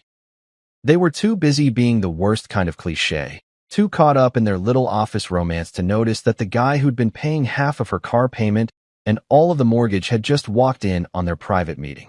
I didn't speak. What was I supposed to say? "Excuse me, you're sitting on my wife?" Sorry to interrupt, but I brought dinner. "Hey honey, how was your day?" Instead, I did the only thing that made sense in that moment of complete senselessness. I turned around, walked out, and pulled the door shut behind me with the kind of quiet precision that comes from years of trying not to wake someone up when you come home late. The walk back to the elevator felt like swimming through concrete. My legs moved, but I couldn't feel them. The elevator arrived. The doors opened. I got in. Frank said something to me on the way out, but it sounded like he was talking through water. I got in my truck, started the engine, and drove home through the same streets I'd driven 20 minutes earlier, when I was still stupid enough to think that bringing your wife dinner was a romantic gesture instead of the setup for the worst punchline of your life. You know what they don't tell you about having your life implode? It's not dramatic like in the movies. There's no swelling orchestral music, no dramatic monologue, no slow-motion breakdown in the rain. Nope. It's just you, sitting in your truck in your own driveway, staring at a house that suddenly feels like someone else's property, wondering when exactly you became the punchline to a joke you didn't even know was being told. I sat there for God knows how long. Engine running, heat blasting, but feeling colder than a penguin's backside in Antarctica. The radio was off. Hell, everything was off. My brain had basically put up an out-of-order sign and called it a day. The silence wasn't peaceful. It was the kind of quiet that presses against your eardrums like it's trying to squeeze the thoughts right out of your skull. My hands were still gripping the steering, like it was the only thing keeping me from floating away into space. White knuckles, cramped fingers, the whole 9 yards. I kept replaying what I'd seen, like some kind of masochistic highlight reel. Cassidy on that desk. Martin's hands on her waist. The way she'd kissed him like she meant it, like she'd been thinking about it all day, like maybe she'd been thinking about it for months. How long had this been going on? That was the question that kept circling my brain like a vulture. Was this the first time? The 10th? Had they been planning this? Or was it some spur-of-the-moment thing that just happened to coincide with me deciding to play the devoted husband? And more importantly, how the hell had I been so blind? All those late nights. All those work emergencies. All those times she'd come home and gone straight to the shower, claiming she needed to wash off the stress of the day. Jesus Christ, I'd been living with a stranger for months and never even noticed. But here's the thing about rock bottom. Once you hit it, you've got two choices. You can lie there and let it crush you, or you can use it as a foundation to build something better. And sitting in that driveway, feeling sorry for myself wasn't going to change the fact that my wife was probably still wrapped around her boss like a cheap suit. So I did what any reasonable man would do in this situation. I went full nuclear. First stop, online banking. Thank God for smartphones and mobile apps, because I was about to become the most efficient scorned husband in the history of scorned husbands. Every joint account we had, checking, savings, that little emergency fund we'd been building for our someday vacation to Europe, I transferred it all into my personal account. The one she'd never had access to because, ironically, I'd wanted to keep some financial independence. Funny how that worked out. Then came the credit cards. Oh, Cassidy loved those credit cards. Loved them like they were personal shopping assistants paid to make her happy. Well, guess what? Shopping spree's over, sweetheart. Every card she had access to canceled faster than you could say adultery. The joint cards, the ones where I'd added her as an authorized user. Even that stupid store card she'd talked me into getting because it would save us money on home goods. All of them gone. My phone kept buzzing with confirmation texts and emails. Your card ending in 4782 has been successfully canceled. Account transfer of $47,332 has been completed. Each notification felt like a small victory, like I was finally doing something instead of just sitting there like a deer in headlights. But I wasn't done. Not even close. The house keys were next. Now, I'm a carpenter by trade, which means I know a thing or two about locks and security. I'd installed our deadbolts myself, picked out the hardware, the whole deal. And now I was going to change every single one of them. I had a spare set in my truck.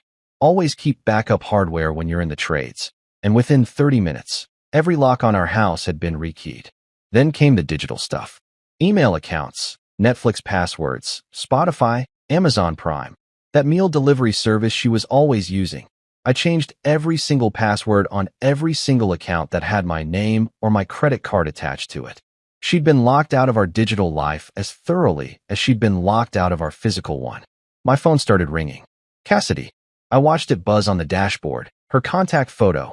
Some selfie we'd taken last Christmas where we both looked happy and in love, lighting up the screen. I let it go to voicemail. It rang again and again. By the fourth call, I just turned the damn thing off. That's when I realized I couldn't stay here. Not tonight. Maybe not ever. This house, our house, suddenly felt like a crime scene. Every room held memories that had just been poisoned. Every piece of furniture was a reminder of a life that had apparently been a lie. I needed space to think, space to breathe, space to figure out what the hell came next. Tyson, my best friend since college, the guy who'd been my best man, the one person who'd always told me the truth even when I didn't want to hear it. If anyone would understand this situation, it'd be him.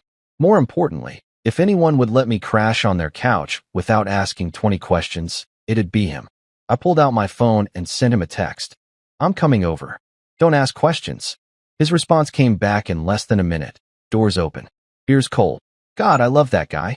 I went inside just long enough to pack a bag. Clothes for a few days, toiletries, my laptop, some work tools in case I needed the distraction. The house felt different now, like it belonged to someone else.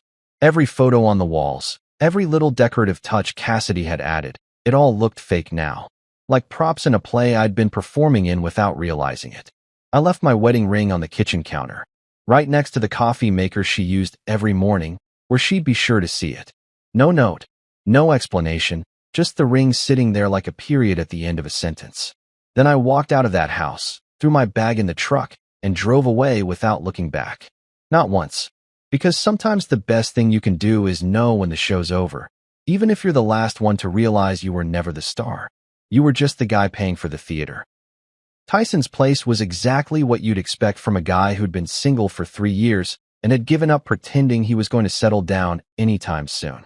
The apartment screamed functional bachelor pad, leather couch that had seen better days, a coffee table made from reclaimed wood that he'd probably built himself during one of his weekend warrior phases, and a kitchen that looked like it was used primarily for reheating pizza and storing beer. But you know what? It felt more like home than my actual home had in months. He opened the door before I even knocked, took one look at my face, and stepped aside without saying a word. That's real friendship right there. Knowing when someone needs space to breathe before they need advice, sympathy, or 20 questions about what went wrong. He just pointed toward the couch, disappeared into the kitchen, and came back with 2 ice-cold Budweisers. Rough night? He asked, settling into his recliner like we were just hanging out watching the game instead of me having a full-blown life crisis in his living room. You could say that. I took a long pull from the beer and felt some of the tension in my shoulders start to loosen. Found Cassidy playing tonsil hockey with her boss on her office desk. Tyson nearly choked on his beer. Jesus Christ, man. Are you serious? Dead serious. Walked in expecting to surprise her with dinner. Got surprised with dinner and a show instead. The sarcasm was coming easier now, like my brain was finally catching up to what had happened and defaulting to dark humor as a coping mechanism. He paused, clearly trying to find the right words. That's seriously messed up, dude. I'm sorry. Yeah, well, join the club. Population me. I leaned back into the couch cushions and closed my eyes. But here's the thing. I'm not just sitting around feeling sorry for myself. I already started taking care of business. That got his attention. Tyson sat forward, eyebrows raised. What kind of business? The kind that involves making sure she can't spend another dime of my money or get back into my house. I ran through everything I'd done, the bank accounts, the credit cards, the locks, the passwords. With each item on the list, I watched Tyson's expression shift from concern to something that looked suspiciously like pride. Damn, Jaden. You don't mess around when you're pissed off. I'm not pissed off, I said, and realized I actually meant it. I'm done. There's a difference. Pissed off implies I want to fight about it, want to argue, want to try to fix things. Done means I'm moving forward with or without her, and I'm pretty sure it's going to be without. That first night at Tyson's, I barely slept. Not because I was heartbroken. Well, not entirely, but because my brain was running calculations like some kind of divorce algorithm. What assets did we have? What debts? How long would this take? What was I going to need to protect myself legally? By morning, I made a decision. I needed a lawyer, and not just any lawyer. I needed someone who specialized in making sure cheating spouses didn't get to profit from their betrayal. Lucky for me, Tyson knew just the person. Camila Rivers, he said over coffee that actually tasted decent for once. She handled my sister's divorce 2 years ago. Complete shark in the courtroom, but fair. And she doesn't mess around with the emotional stuff. She focuses on results. Sounds perfect. Can you get me her number? 20 minutes later, I was dialing a family law office, expecting to leave a voicemail and wait 3 days for a callback like every other professional service in this city. Instead, Camila Rivers picked up on the first ring herself. Rivers Family Law? This is Camila. Ms. Rivers, my name is Jaden Reed. Tyson Maxwell referred me. I need to file for divorce, and I need to do it right. Adultery? She asked, cutting straight to the chase. Among other things, yeah. How long have you been married? 3 years. Any kids? No. Assets? House, joint savings, retirement accounts. Pretty standard stuff. When did you discover the affair? Last night. About 4 hours ago. There was a pause, and I could hear her typing. And what have you done since then? I told her everything. The financial moves, the locks, the passwords, the whole systematic dismantling of our shared life. When I finished, she was quiet for a moment. Mr. Reed, in 20 years of family law, I can count on one hand the number of clients who've shown this level of strategic thinking in the first 24 hours. Most people spend weeks crying into their coffee and making emotional decisions that hurt their case later. I'm not most people. No, you're not. And that's going to work in your favor. Can you be here at 2 o'clock today? I'll be there. Good. Bring everything. Bank statements, credit card records, mortgage documents, any evidence of the affair. We're going to make sure this divorce is clean, quick, and heavily weighted in your favor. What about her? Won't she fight back? Camila's laugh was sharp and confident. Mr. Reed, emotion doesn't win cases. Paper does. Documentation, evidence, financial records, that's what matters in a courtroom. And from what you've told me, you've got plenty of paper and she's got plenty of explaining to do. One more thing, I said. I want this handled quietly. No drama, no public scenes. I just want out. Understood. We'll serve her professionally and proceed by the book. But make no mistake, quiet doesn't mean weak. We're going to protect you. I was making decisions instead of just reacting to Cassidy's choices. I wasn't waiting around for her to come home and explain, wasn't hoping we could work things out, wasn't even particularly interested in hearing her side of the story. Tyson came back from his morning run and found me sitting on his couch with my laptop, already working on organizing financial documents. How you feeling, man? Honestly, better than I have in a long time. I looked up from the screen. I think I've been waiting for an excuse to get out of that marriage for months. I just didn't want to admit it. Sometimes it takes getting hit by a truck to realize you were standing in the middle of the road, he said. Yeah, well, this truck just did me a favor. Now I know exactly where I stand, and more importantly, I know exactly what I need to do about it. And for the first time since this whole mess started, I actually meant it. You know what's funny about betrayal? Just when you think you've hit rock bottom, life hands you a shovel and says, keep digging, champ. There's more down there. I'd been staying at Tyson's for exactly 1 week, and I was finally starting to feel like I had some control over this situation. The lawyer was handling the paperwork. I'd successfully avoided all of Cassidy's increasingly desperate phone calls, and I was even sleeping through the night without waking up in a cold sweat. That's when my phone buzzed with a message from someone I barely knew. Marley Shaw. I had to think for a minute before I could even place the name. She worked with Cassidy, some kind of marketing coordinator or project manager, I think. We'd met exactly once, at the company Christmas party last year. She seemed nice enough, kind of quiet, the type who probably saw everything but didn't say much about what she observed. Not exactly someone I'd expect to hear from during my personal apocalypse. The message was short and to the point. You deserve to see this. Attached was a screenshot that made my blood run colder than a polar bear's lunchbox. It was a text conversation between Cassidy and Martin, and the timestamp showed it was from 3 weeks ago. 3 weeks. While I was cooking her favorite dinners and asking about her day, and generally being the world's most oblivious husband, she was having text conversations that read like a masterclass in calculated manipulation. Martin, when are you going to tell him? Cassidy, not yet. The mortgage is almost paid off. Another 6 months, maybe 8. Martin, I hate this sneaking around. Cassidy, just be patient. Let Jaden pay off the house, then I'll file. Half of everything becomes mine anyway. Martin, what if he finds out? Cassidy, he won't. He's too trusting. Too busy trying to be the perfect husband to notice what's happening right under his nose. Martin, and after? Cassidy, after, we can stop pretending. I'll have the house equity, half the savings, and alimony if I play it right. Then we can do whatever we want. I read it 3 times before my brain fully processed what I was looking at. This wasn't some spontaneous affair that had gotten out of hand. This wasn't a moment of weakness or a mistake or any of the other excuses people use when they get caught cheating. This was a plan. A calculated, cold-blooded, long-term plan to use me as a personal ATM while she built a new life with her boss. My hands were shaking so hard, I almost dropped the phone. The betrayal I'd discovered a week ago suddenly felt like amateur hour compared to this. She hadn't just cheated on me. She'd been actively planning to financially ruin me while I paid for the privilege. Just let Jaden pay off the mortgage. Like I was some kind of useful idiot whose only purpose was to clear the debt so she could cash out. Too trusting. Too busy trying to be the perfect husband.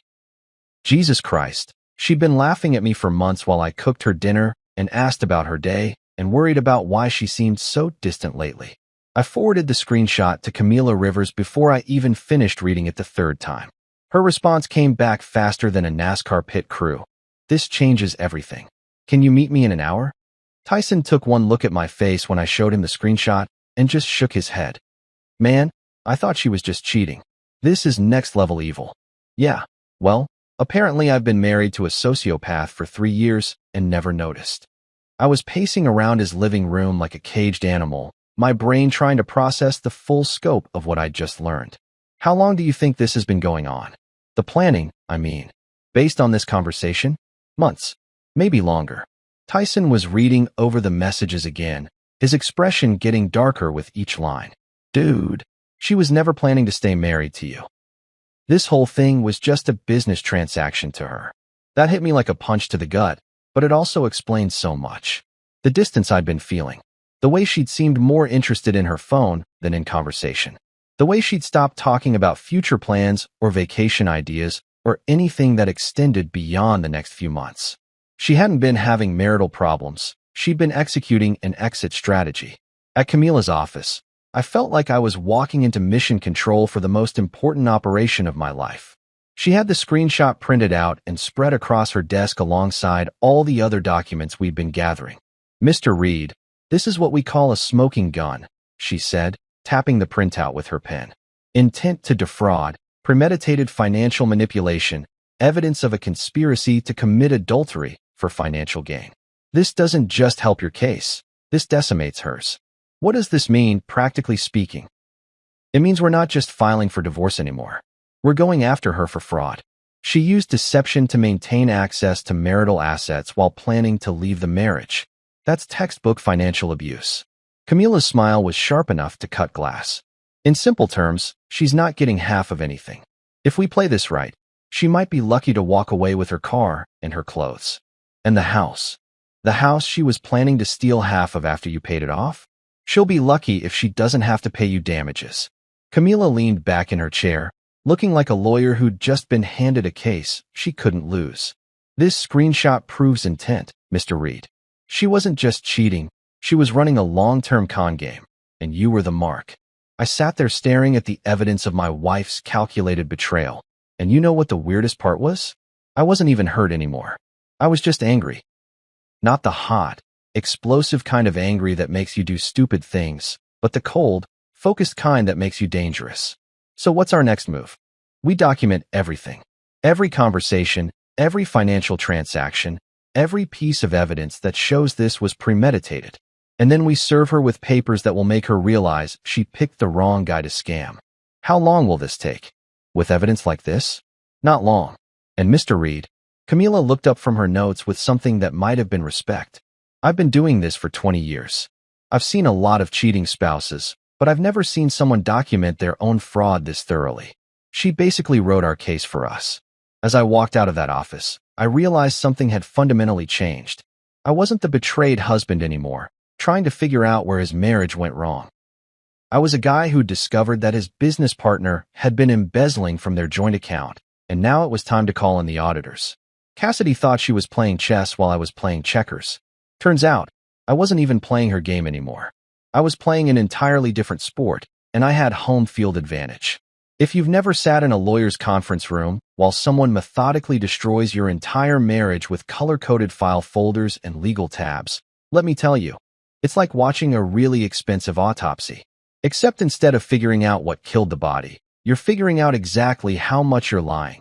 Cheating wife thought your trust was worth in cold, hard cash.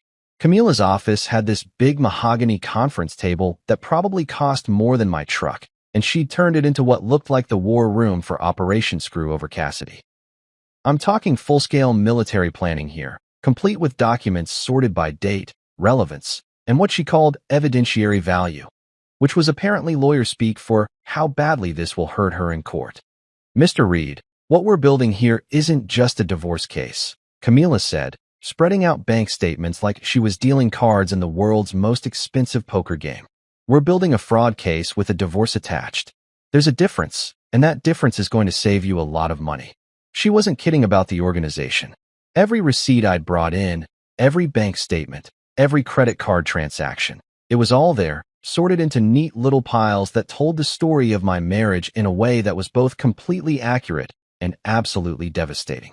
Financial manipulation, she said, tapping the first stack. These were copies of all the joint account statements showing how Cassidy had been steadily increasing her spending over the past 8 months, while I'd been focused on paying down the mortgage. Dinners with clients that I now realized were probably dates with Martin. Shopping trips that she'd explained as work clothes, but were clearly way beyond anything she needed for her job. Weekend girls' trips that suddenly made a lot more sense in the context of that screenshot. Premeditated fraud, she continued, moving to the second pile. This was the gold mine. Copies of all the text messages Marley had sent me, printed out and highlighted like evidence in a murder trial. Which, in a way, I guess it was. The murder of my marriage, with Cassidy holding the smoking gun and a detailed confession. Intent to deceive, she said, indicating the third stack. This was documentation of all the lies. The late nights at work that I'd now confirmed with Marley were actually dinner dates. The work conferences that didn't exist, the overtime payments that had never shown up in our joint account because she'd been depositing them into a personal account I didn't even know existed. But the fourth pile was my personal favorite. Intent to commit theft. This was where Camila had calculated exactly how much money Cassidy had been planning to steal from me through her little pay off the mortgage then divorce him scheme. Turns out, if her plan had worked, she would have walked away with roughly $180,000 in house equity, plus half of our savings, plus potential alimony.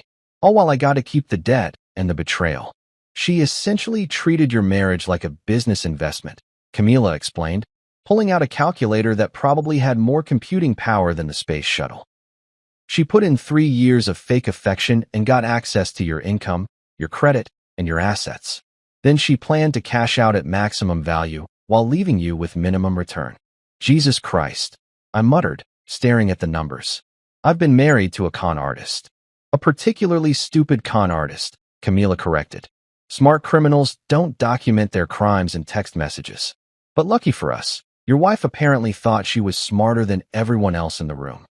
That's when she pulled out what she called the nuclear option, a thick folder labeled counterclaims and asset recovery. This wasn't just about preventing Cassidy from stealing from me.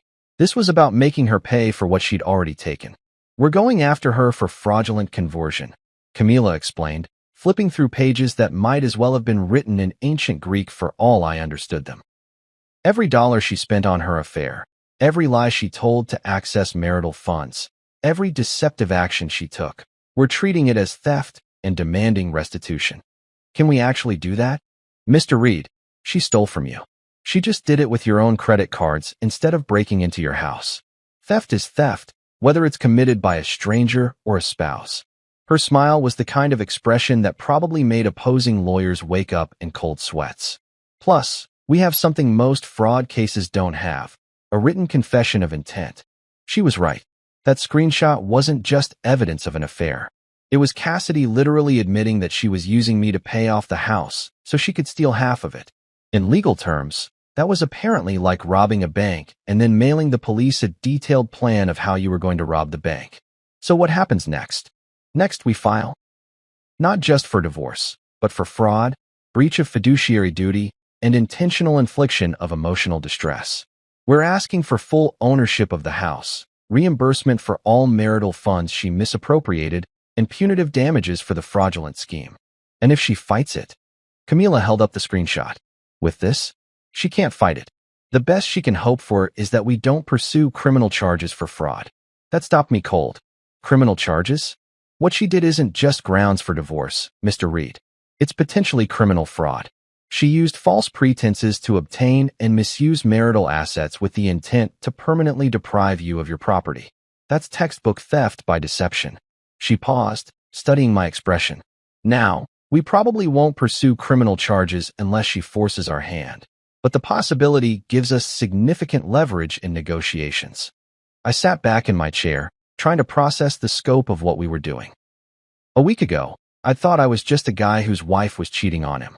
Now I was apparently the victim of an elaborate financial crime that could send my wife to prison if we decided to push it that far. There's one more thing, Camila said, pulling out a final document. We need to discuss your emotional state. Courts take intentional infliction of emotional distress seriously, especially when it's this calculated. The fact that she planned this betrayal for months, used your trust against you, and documented her intent to defraud you, that's not just adultery. That's psychological torture. I'm not looking for sympathy money, I said. This isn't sympathy money. This is holding her accountable for the full scope of what she did to you. She didn't just cheat, Mr. Reed. She systematically destroyed your ability to trust, your financial security, and your emotional well-being as part of a calculated plan to steal from you. That has value, and she needs to pay for it. Looking at that conference table covered with the evidence of my wife's betrayal, organized into neat little piles that told the story of how thoroughly I'd been played, I realized something important. I wasn't the victim anymore. I was the plaintiff. And apparently, I had one hell of a case. You know what's hilarious about people who get caught red-handed? They always think the problem isn't what they did. It's that they got caught doing it. Like somehow, if they can just explain themselves well enough, reality will magically rearrange itself to make their betrayal seem reasonable. Cassidy apparently got the memo that I'd gone full nuclear on our marriage, because my phone started buzzing like a hornet's nest about 2 days after Camila filed the papers. And I mean buzzing constantly. Texts, calls, voicemails, even a couple emails to accounts I'd forgotten she had access to. It was like watching someone try to put out a house fire with a squirt gun. Desperate, pathetic, and absolutely doomed to fail. The first wave was pure panic mode. Jaden, please call me. We need to talk. I can explain everything. This isn't what you think. Please don't do this to us. Classic Cheater Playbook, Chapter 1. Deny, deflect, and hope your victim is stupid enough to believe that what they saw with their own eyes was somehow a misunderstanding. I didn't respond. Camila had been crystal clear about that. Silence is your strongest weapon, she'd said. Every word you say to her can potentially be used against you. Every word she says to you can potentially be used against her. Let her panic. Let her make mistakes. Let her dig her own grave with increasingly desperate messages. And boy, did she ever dig. By day 3, the messages shifted from panic to bargaining. I know you're hurt. but we can work through this. What we had was real, Jaden. Don't throw it all away over one mistake.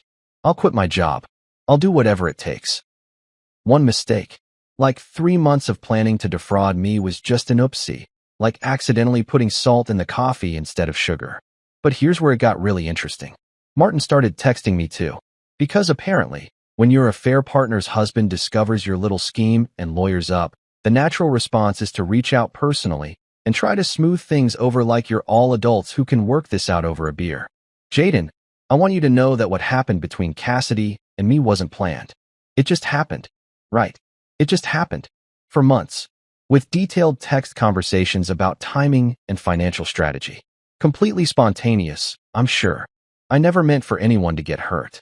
Yes, the classic, I'm sorry you're upset that I deliberately hurt you non-apology. This guy was really hitting all the greatest hits of corporate damage control. I think we should meet and talk this through like men. Like men. As if there was some kind of masculine honor in sitting down with the guy who'd been banging your wife while she plotted to steal your house. As if this was some kind of gentleman's disagreement that could be resolved with a firm handshake and a mutual understanding. The best part? He actually suggested we meet at a coffee shop to clear the air. Yeah, let me just pencil in a nice chat with my wife's affair partner right between my therapy session and my meeting with the fraud investigator. I'm sure that'll go great. I showed all the messages to Tyson, who read them with the kind of expression you'd have while watching someone step on rakes in their own backyard. Dude, they have no idea how screwed they are, do they? Not a clue, I said. They think this is relationship drama. They don't realize it's a criminal investigation waiting to happen. By the end of the first week, the messages had shifted again. This time to anger, which was actually refreshing because at least it was honest. You're being vindictive. This is excessive. You're destroying my career over a mistake. I never thought you were this cruel. Cruel. That was rich, coming from someone who'd spent months planning to financially ruin me while I cooked her dinner and asked about her day. But that's the thing about people who think they're smarter than everyone else. They genuinely believe that getting caught is unfair, like they deserve to get away with it because they'd put so much effort into the planning. The voicemails were even better. Cassidy crying, begging, explaining that she'd just been confused and scared about our future. Martin leaving these weird formal messages that sounded like he was reading from a script his own lawyer had probably written. I want to clarify that any relationship intent to harm my marriage. Like marriage is some kind of third party that can be injured independently of the people in it. Like he'd accidentally rear-ended my marriage in a parking lot instead of deliberately planning to steal half my assets while screwing my wife on her office desk. But the messages that really got to me were the ones where Cassidy tried to rewrite history. You know, our marriage hasn't been good for months. We've been growing apart anyway. I was going to talk to you about counseling. Suddenly, our entire relationship was retroactively terrible, and her affair was somehow a reasonable response to problems I didn't even know we had. That's when I realized something important. She actually believed this stuff. She'd rewritten our entire marriage in her head to justify what she'd done, and now she was genuinely confused about why I wasn't going along with her revised version of events. In her mind, she wasn't a scheming adulteress who'd planned to defraud me. She was a woman trapped in an unhappy marriage who'd found solace in the arms of another man. The cognitive dissonance was actually impressive. She'd managed to convince herself that planning to steal half my house after I paid it off was somehow morally superior to just asking for a divorce up front. Like the elaborate deception was actually a kindness, sparing me the pain of knowing she wanted out until after I'd served my purpose as her personal mortgage payment service. Tyson found me one evening, sitting on his couch with my phone turned off, just staring at the wall. You okay, man? Yeah, I said, and I actually meant it. I'm just amazed at how thoroughly I didn't know the person I was married to. That's not on you, dude. Sociopaths are good at hiding what they are. The weird part is, I'm not even angry anymore. I'm just done. Like, completely done.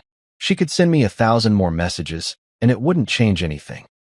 She could show up here with tears and apologies and promises to change, and it still wouldn't matter.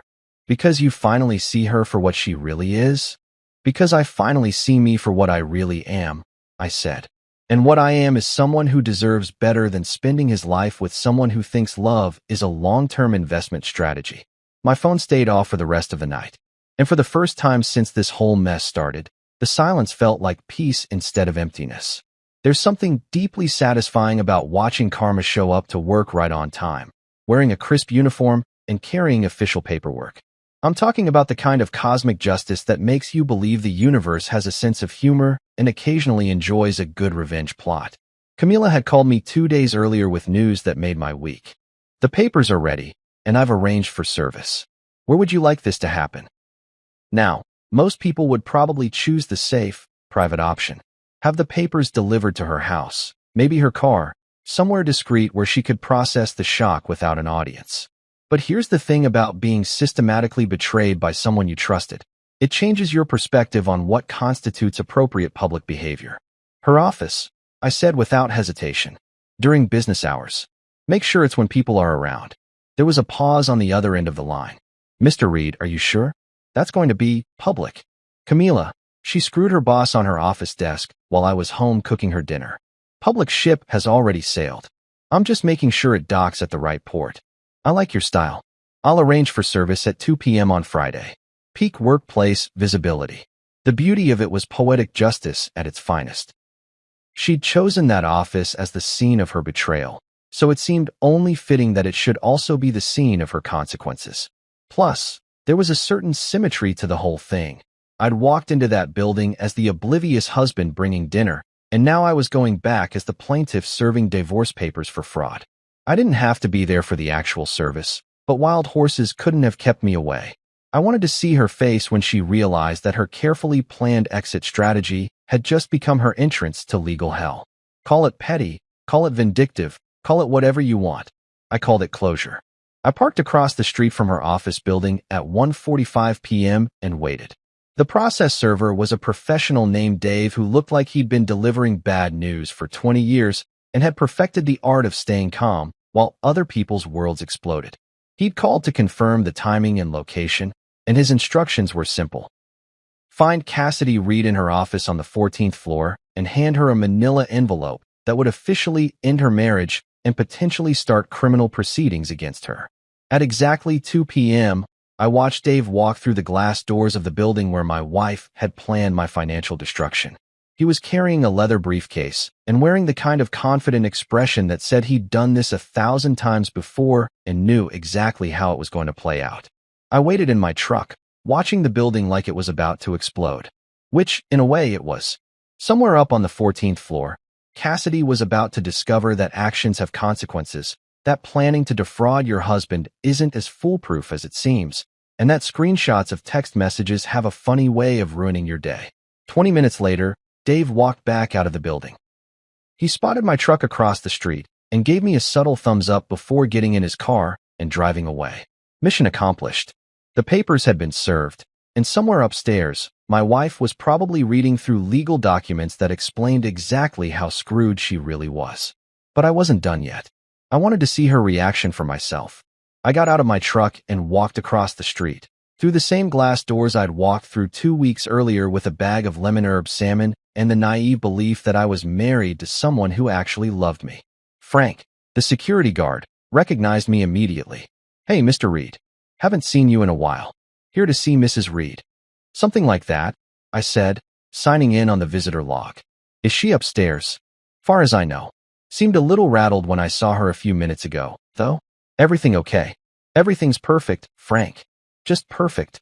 The elevator ride to the 14th floor felt different this time. 2 weeks ago, I'd been nervous with anticipation, excited to surprise my wife with her favorite meal. Now I was calm with certainty, satisfied to witness the consequences of her choices. The nervous energy was gone, replaced by something that felt suspiciously like peace. The hallway was busier than it had been that night. People walking between offices, carrying files, having conversations about quarterly projections and marketing strategies. Normal office stuff, which made what I was about to see even more satisfying. I could hear her before I could see her. Cassidy's voice, higher than usual, stressed and shaky, coming from her corner office. The door was open, and there were people gathered around. Co-workers who'd probably heard about the process server and were trying to figure out what kind of legal drama had just invaded their workplace. I positioned myself where I could see into her office without being obvious about it. and there she was, sitting at her desk. The same desk where she'd been kissing Martin 2 weeks earlier, holding a manila envelope and looking like someone had just told her that the apocalypse had been scheduled for next Tuesday. Her face was pale, her hands were shaking, and she kept reading through the papers like she couldn't quite believe what she was seeing. Which made sense, because what she was seeing was a lawsuit that demanded not just a divorce, but financial restitution for fraud, punitive damages for intentional infliction of emotional distress, and a detailed accounting of every dollar she'd spent on her affair. Martin was there too, standing behind her desk with the kind of expression that suggested he was finally beginning to understand that sleeping with a married woman wasn't just morally questionable, it was potentially legally expensive. He kept looking over her shoulder at the papers, and I could practically see the moment when he realized that his name was mentioned in several of the legal documents as a co-conspirator in the fraud scheme. "What does this mean?" I heard him ask, his voice tight with barely controlled panic. "It means we're fucked, Martin," Cassidy replied, her voice breaking slightly. "It means he knows everything." And that's when she looked up from the papers and saw me standing in the hallway, watching her world collapse in real time. Our eyes met across the busy office space, and for a moment, everything else faded away. It was just her and me, the woman who'd planned to destroy my life and the man who'd beaten her to the punch. I didn't say anything. I didn't need to. I just stood there for a few seconds, let her see that I was calm and controlled and completely unbroken by what she'd done to me. Then I smiled. Not a cruel smile, not an angry smile, just the satisfied smile of someone who'd finally gotten the justice he deserved. Then I turned around, walked back to the elevator, and left her to explain to her coworkers why a process server had just delivered legal papers that accused her of running a months-long fraud scheme against her own husband. I left her to figure out how to tell Martin that their affair wasn't just career suicide, it was potentially criminal conspiracy. I left her to deal with the consequences of thinking she was smarter than the guy who'd been cooking her dinner while she planned to steal his house. And I walked out of that building for the second time, but this time, I was walking toward my future instead of away from my past. You know what's weird about selling a house? It's not just the financial transaction or the paperwork, or even the stress of finding buyers who won't lowball you into bankruptcy. It's the moment when you realize that what you thought was your home was actually just a building where you happen to store your stuff and your delusions about having a happy marriage. I'd made the decision 3 days after serving Cassidy the papers. I was sitting in Tyson's living room, scrolling through real estate listings on my laptop, when it hit me like a ton of bricks wrapped in an eviction notice. I couldn't go back to that house. Not ever. Every room was contaminated with memories that had been retroactively poisoned by the truth about who I'd been married to. The kitchen where I'd cooked all those dinners while she texted her lover about exit strategies. The bedroom where we'd slept side by side while she planned to rob me blind. The living room where we'd watched Netflix and made small talk while she calculated how much my trust was worth in dollars and cents. The whole place was like a crime scene where the crime was my own stupidity. But here's the beautiful thing about hitting rock bottom. Once you're down there, you get to decide what you want to build on the wreckage. And what I wanted to build was a life that didn't include a single reminder of the 3 years I'd spent being played by someone who thought love was a business transaction. So I called a realtor. Not just any realtor, but Karen Martinez, the same woman who'd helped us buy the place 3 years earlier when we were young and stupid and thought we'd found our forever home. She remembered me, remembered us, and when I explained the situation, she didn't even try to talk me out of it. "Jaden, honey, I've been doing this for 15 years, she said over the phone. "I've seen plenty of divorce sales, and I can tell you right now that keeping a house just because you put money into it is like keeping a shirt just because it's expensive, even though it doesn't fit anymore and makes you look terrible. So you think I'm making the right call?" "I think you're making the only call that makes sense. How soon do you want to list it?" "Yesterday. I'll be there tomorrow morning with the paperwork." The next few days were a blur of staging and photography and open houses that felt like watching strangers audition to live in the museum of my failed marriage. Potential buyers walked through the rooms where my life had fallen apart, commenting on the hardwood floors I'd refinished myself and the kitchen backsplash Cassidy had picked out during one of our weekend trips to Home Depot. "This is a lovely space," one woman said, standing in the kitchen where I'd cooked that final dinner. "Very romantic." "Yeah," I said. "It's got character." What I didn't say was that the character was naive husband gets systematically destroyed by sociopathic wife, but that probably wasn't going to help with the sale. The house sold in 6 days. 6 days. Apparently, the market for 3-bedroom colonials with updated kitchens and recent heartbreak was pretty strong. The buyers were a young couple who reminded me of Cassidy and me 3 years earlier, full of plans and optimism and completely convinced that they'd found their happily ever after. I almost felt sorry for them, not because the house was cursed or anything, but because they had that same look Cassidy and I had probably had when we'd first walked through these rooms. That this is where we'll build our life together, expression that's equal parts hope and delusion. But hey, maybe they'd actually make it work. Maybe they'd actually love each other instead of using each other. Maybe their marriage would last longer than it took to pay off the mortgage. The closing was scheduled for 2 weeks later, which gave me plenty of time to pack up everything I wanted to keep and figure out what to do with everything I didn't. It's amazing how much stuff you accumulate when you think you're building a permanent life with someone. Wedding presents we'd never used, furniture we'd bought for rooms we'd planned to redecorate, pictures of trips we'd taken back when I thought her smiles were genuine. I kept the tools, obviously. My workshop equipment, my truck, my clothes, and exactly 3 pieces of furniture. The leather chair my dad had given me when I graduated college, the coffee table I'd built myself, and the bed from the guest room, because there was no way in hell I was keeping the mattress where my wife had probably been fantasizing about her boss while I slept next to her. Everything else went to charity, got sold online, or found its way to the curb with a free sign. The dining room set we'd saved up for, the living room furniture we'd picked out together, the decorative crap that had turned our house into what she'd called a home. All of it had to go. Not because I was being vindictive, but because keeping any of it felt like preserving evidence of a crime. The hardest part was the photos.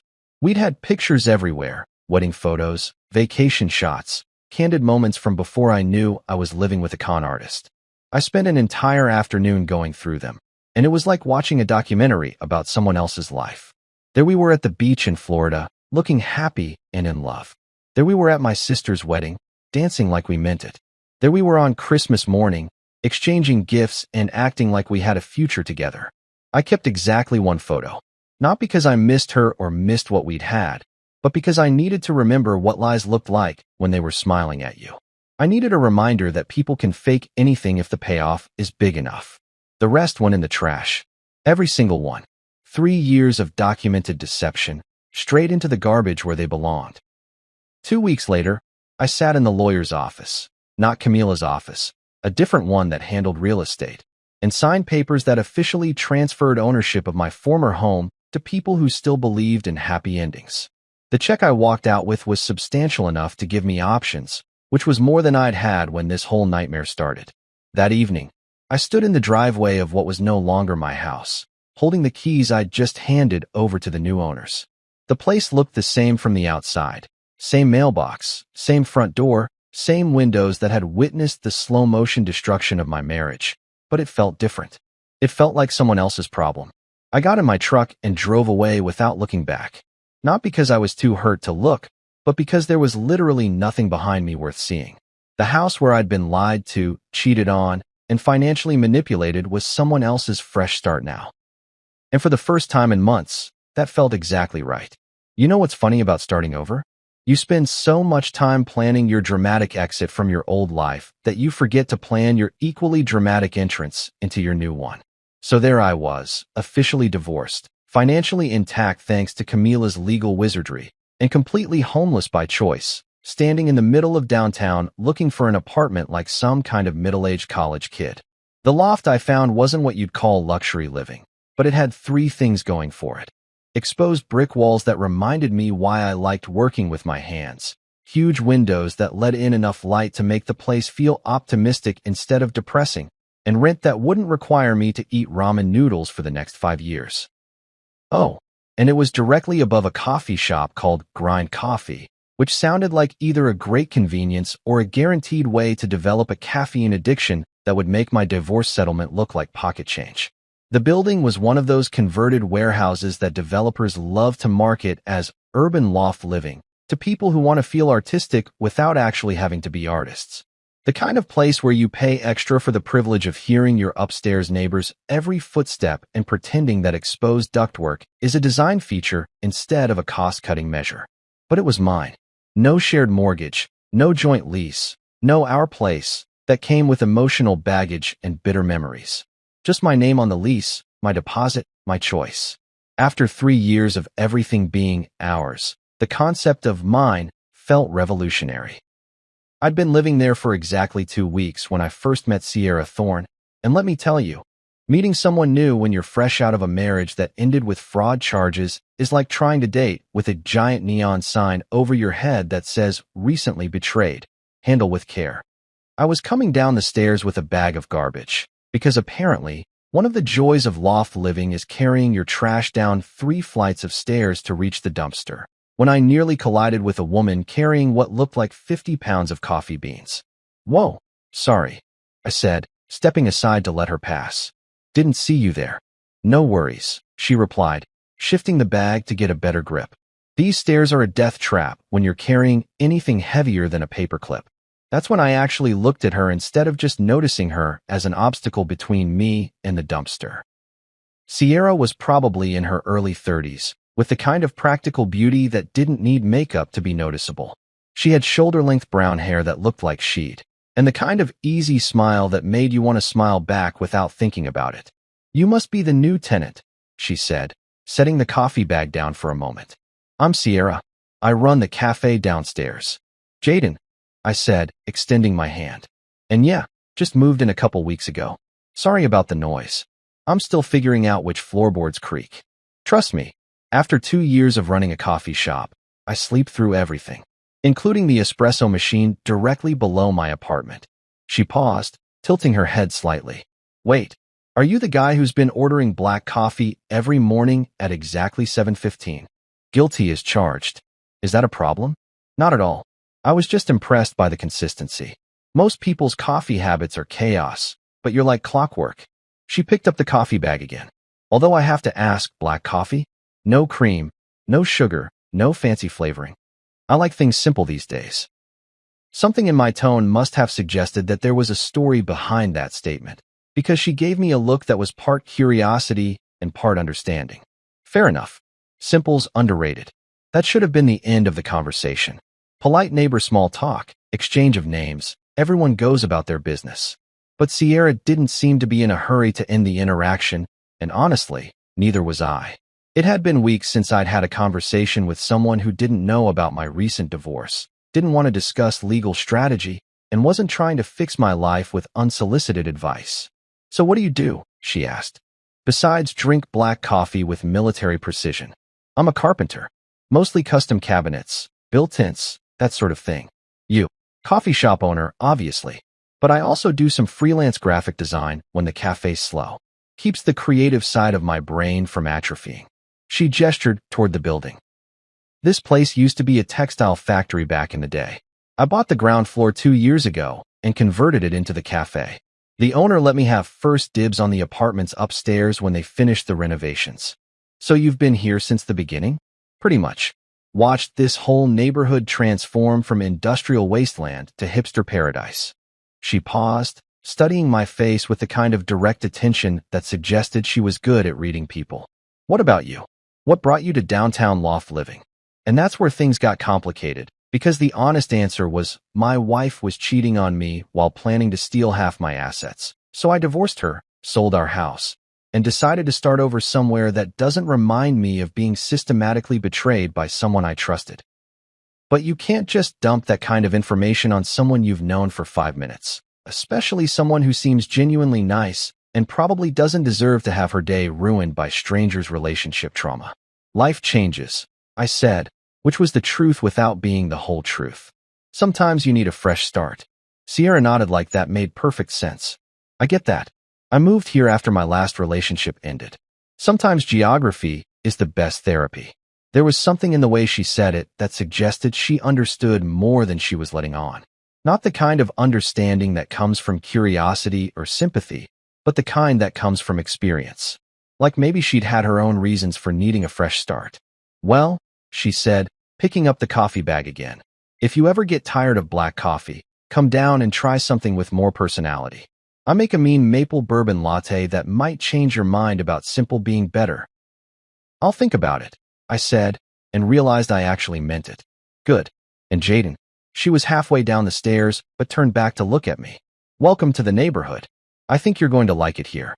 As I watched her disappear around the corner, carrying 50 pounds of coffee beans like they weighed nothing, I realized something unexpected. For the first time in months, I was looking forward to tomorrow morning's coffee run. You know what's really twisted about the human brain? Just when you think you've successfully moved on from someone who systematically betrayed you, just when you've built a new life and found someone who treats you like a human being instead of a walking ATM, the past shows up at your door like an unwanted pizza delivery that you never ordered and definitely don't want to pay for. It was a Tuesday morning, because apparently, all the significant moments in my life were destined to happen on Tuesdays. And I was getting ready to head downstairs for my daily coffee ritual with Sierra. We'd been doing this dance for about 3 months now, this careful progression from neighbor small talk to actual friendship to something that felt suspiciously like the beginning of something real. She'd started saving me a maple bourbon latte every morning, even though I'd never actually ordered one. I'd started showing up 15 minutes early just to help her move the heavier supplies around. We'd progressed from standing at the counter to sitting at the corner table, from talking about the weather to talking about everything else. And somewhere along the way, I'd stopped thinking about Cassidy every time someone mentioned trust or marriage or the future. Then the doorbell rang. I opened the door expecting to see a delivery driver or maybe Tyson dropping by unannounced, but instead I found a cardboard box sitting on my doormat like some kind of emotional landmine. No delivery truck in sight, no signature required, just a medium-sized box with my name written on it in handwriting I recognized like a scar. Cassidy's handwriting. The same loops and curves that used to write grocery lists and birthday cards, and apparently text messages about how easy I was to manipulate. There was a note taped to the top. Jaden, I know you probably don't want to hear from me, but I found these things while packing up my stuff. I thought you might want them. If you want to throw them out, I understand. I just didn't want to forget what we had, even if it wasn't real for me the way it was for you. See, even her apology was a backhanded insult. What we had wasn't real for her. But apparently, she assumed it was real for me, like I was some kind of emotional simpleton who'd been genuinely invested in our marriage while she was running a long-term con. The nerve of this woman was honestly impressive. I stared at that box for about 5 minutes, debating whether to just throw it in the dumpster without opening it. Whatever was inside, photos, letters, mementos from our relationship, it was guaranteed to be either painful or infuriating or both. Why voluntarily sign up for that kind of emotional damage? But curiosity is a hell of a drug, and after 3 months of successfully not thinking about Cassidy, I found myself genuinely wondering what she thought was worth returning. What remnants of our fake marriage did she think I'd want to keep? I was still standing there holding the box when Sierra appeared at the top of the stairs, probably wondering why I hadn't shown up for coffee. Hey, you okay? She asked, taking in my expression and the box in my hands. You look like someone just delivered you a live grenade. Something like that, I said. My ex-wife sent me a box of stuff from our marriage. I'm trying to decide whether opening it qualifies as self-harm or closure. Sierra had heard the basic outline of my divorce story over the past few months. Not the gory details about fraud and manipulation, but enough to understand that my marriage had ended badly and that my ex-wife was, in Sierra's words, a piece of work who didn't deserve you. You want some company while you decide? She asked. I can make us some coffee and provide moral support / voice of reason. You don't have to do that. It's probably going to be weird and depressing. Jaden, I've been divorced too. I know what it's like to get unexpected packages from your past. She smiled, but there was something serious in her eyes. Sometimes it helps to have someone else there to remind you that whatever's in that box, it's just stuff. It can't actually hurt you unless you let it. So that's how I ended up sitting on my couch with Sierra, drinking maple bourbon lattes at 10 in the morning while preparing to excavate the remains of my failed marriage. If someone had told me 6 months ago that this would be my life, I probably would have checked them into a mental health facility. I opened the box slowly, like it might contain something explosive, which, emotionally speaking, it probably did. The first thing I saw was photos. Lots of them. Wedding pictures, vacation shots, random candid moments from 3 years of documented lies. There we were at the beach in Mexico, looking happy and in love. There we were at my nephew's birthday party, playing the part of the perfect couple. There we were on our first anniversary, exchanging gifts and acting like we had a future together. Looking at these photos now was like watching a movie where you know the twist ending. Every smile looked fake. Every tender moment felt calculated. Every expression of love seemed like an Academy Award-worthy performance in the category of Best Actress in a long-term deception. "Wow," Sierra said, looking over my shoulder at a photo of Cassidy and me at some work party. "She's beautiful." "Yeah, she is. Too bad her personality is uglier than a mud fence." Sierra laughed. "That's the spirit. What else is in there?" "Letters. Cards I'd written her for birthdays and anniversaries. A ticket stub from the first movie we'd seen together. A pressed flower from some romantic dinner I'd planned. All the little mementos that people collect when they think they're building something permanent instead of being systematically dismantled by someone who thinks love is a business transaction. At the bottom of the box was a letter addressed to me. Not a note like the one taped to the outside, but an actual letter, multiple pages, sealed in an envelope. "You don't have to read that," Sierra said quietly. "Not today, not ever if you don't want to." "No, I think I do." I opened the envelope and scanned the first few lines. It was exactly what you'd expect. A long, rambling explanation of how sorry she was, how she'd made mistakes, how she hoped I could forgive her someday. The same self-serving nonsense she'd been texting me for weeks after I served her the papers. But here's the thing about closure. It's not about forgiveness or understanding or even moving on. It's about finally seeing something clearly for what it really is. And what I saw, looking at that box of memories and reading that letter, was the complete and total absence of anything worth keeping. These weren't mementos of a real relationship. They were props from an elaborate performance that I'd been too trusting to recognize as fiction. The photos showed moments that had felt real to me, but were just acting exercises for her. The letters I'd written were genuine expressions of love sent to someone who was calculating their monetary value. "You know what's funny?" I said to Sierra, closing the letter without finishing it. "I thought this would hurt more." "What do you mean?" I thought seeing all this stuff would make me sad or angry or nostalgic or something. But it doesn't. It just looks like evidence from someone else's life." I picked up one photo, a selfie we'd taken on Christmas morning, both of us smiling at the camera like we were the happiest couple in the world, and really looked at it for the first time since everything fell apart. "I'm keeping this one," I said. "Really? Why?" "Because I need to remember what a lie looks like when it's smiling at you. I need to remember that people can fake anything if the payoff is big enough." I put the photo aside and started putting everything else back in the box. "The rest of this can go in the trash." "Are you sure?" "Sierra, you can't rebuild your life while you're still carrying around the wreckage of your old one. I spent 3 years building something with someone who was never really there. I'm not going to spend the next 3 years mourning something that was never real." I closed the box and set it by the door. Later, I'd take it down to the dumpster where it belonged. But right now, I had something more important to do. "Wait here," I told Sierra, and went to my workshop. I came back with a small wooden box I'd been working on for the past month. It was made from reclaimed barn wood, with dovetail joints and a brass latch, the kind of craftsmanship that takes time and patience and genuine care. "What's this?" Sierra asked. "This is for the things that actually matter," I said, opening the box to show her what was inside. The lease to this apartment. The business cards from my new clients. A photo of me and Tyson from last weekend. The receipt from our first real date last week. Sierra smiled, understanding immediately. "You're starting a new collection. I'm starting a new life. And this time, I'm only keeping the real stuff." I handed her the box.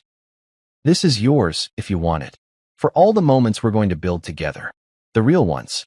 She took the box and held it like it was made of something precious. Which, I guess it was. It was made of hope and trust, and the kind of faith that's only possible after you've learned the difference between what's real and what's performance. "This time," I said, "we build something that lasts." And looking at Sierra, holding that box and smiling at me like I was someone worth building a future with, I finally believed it was possible.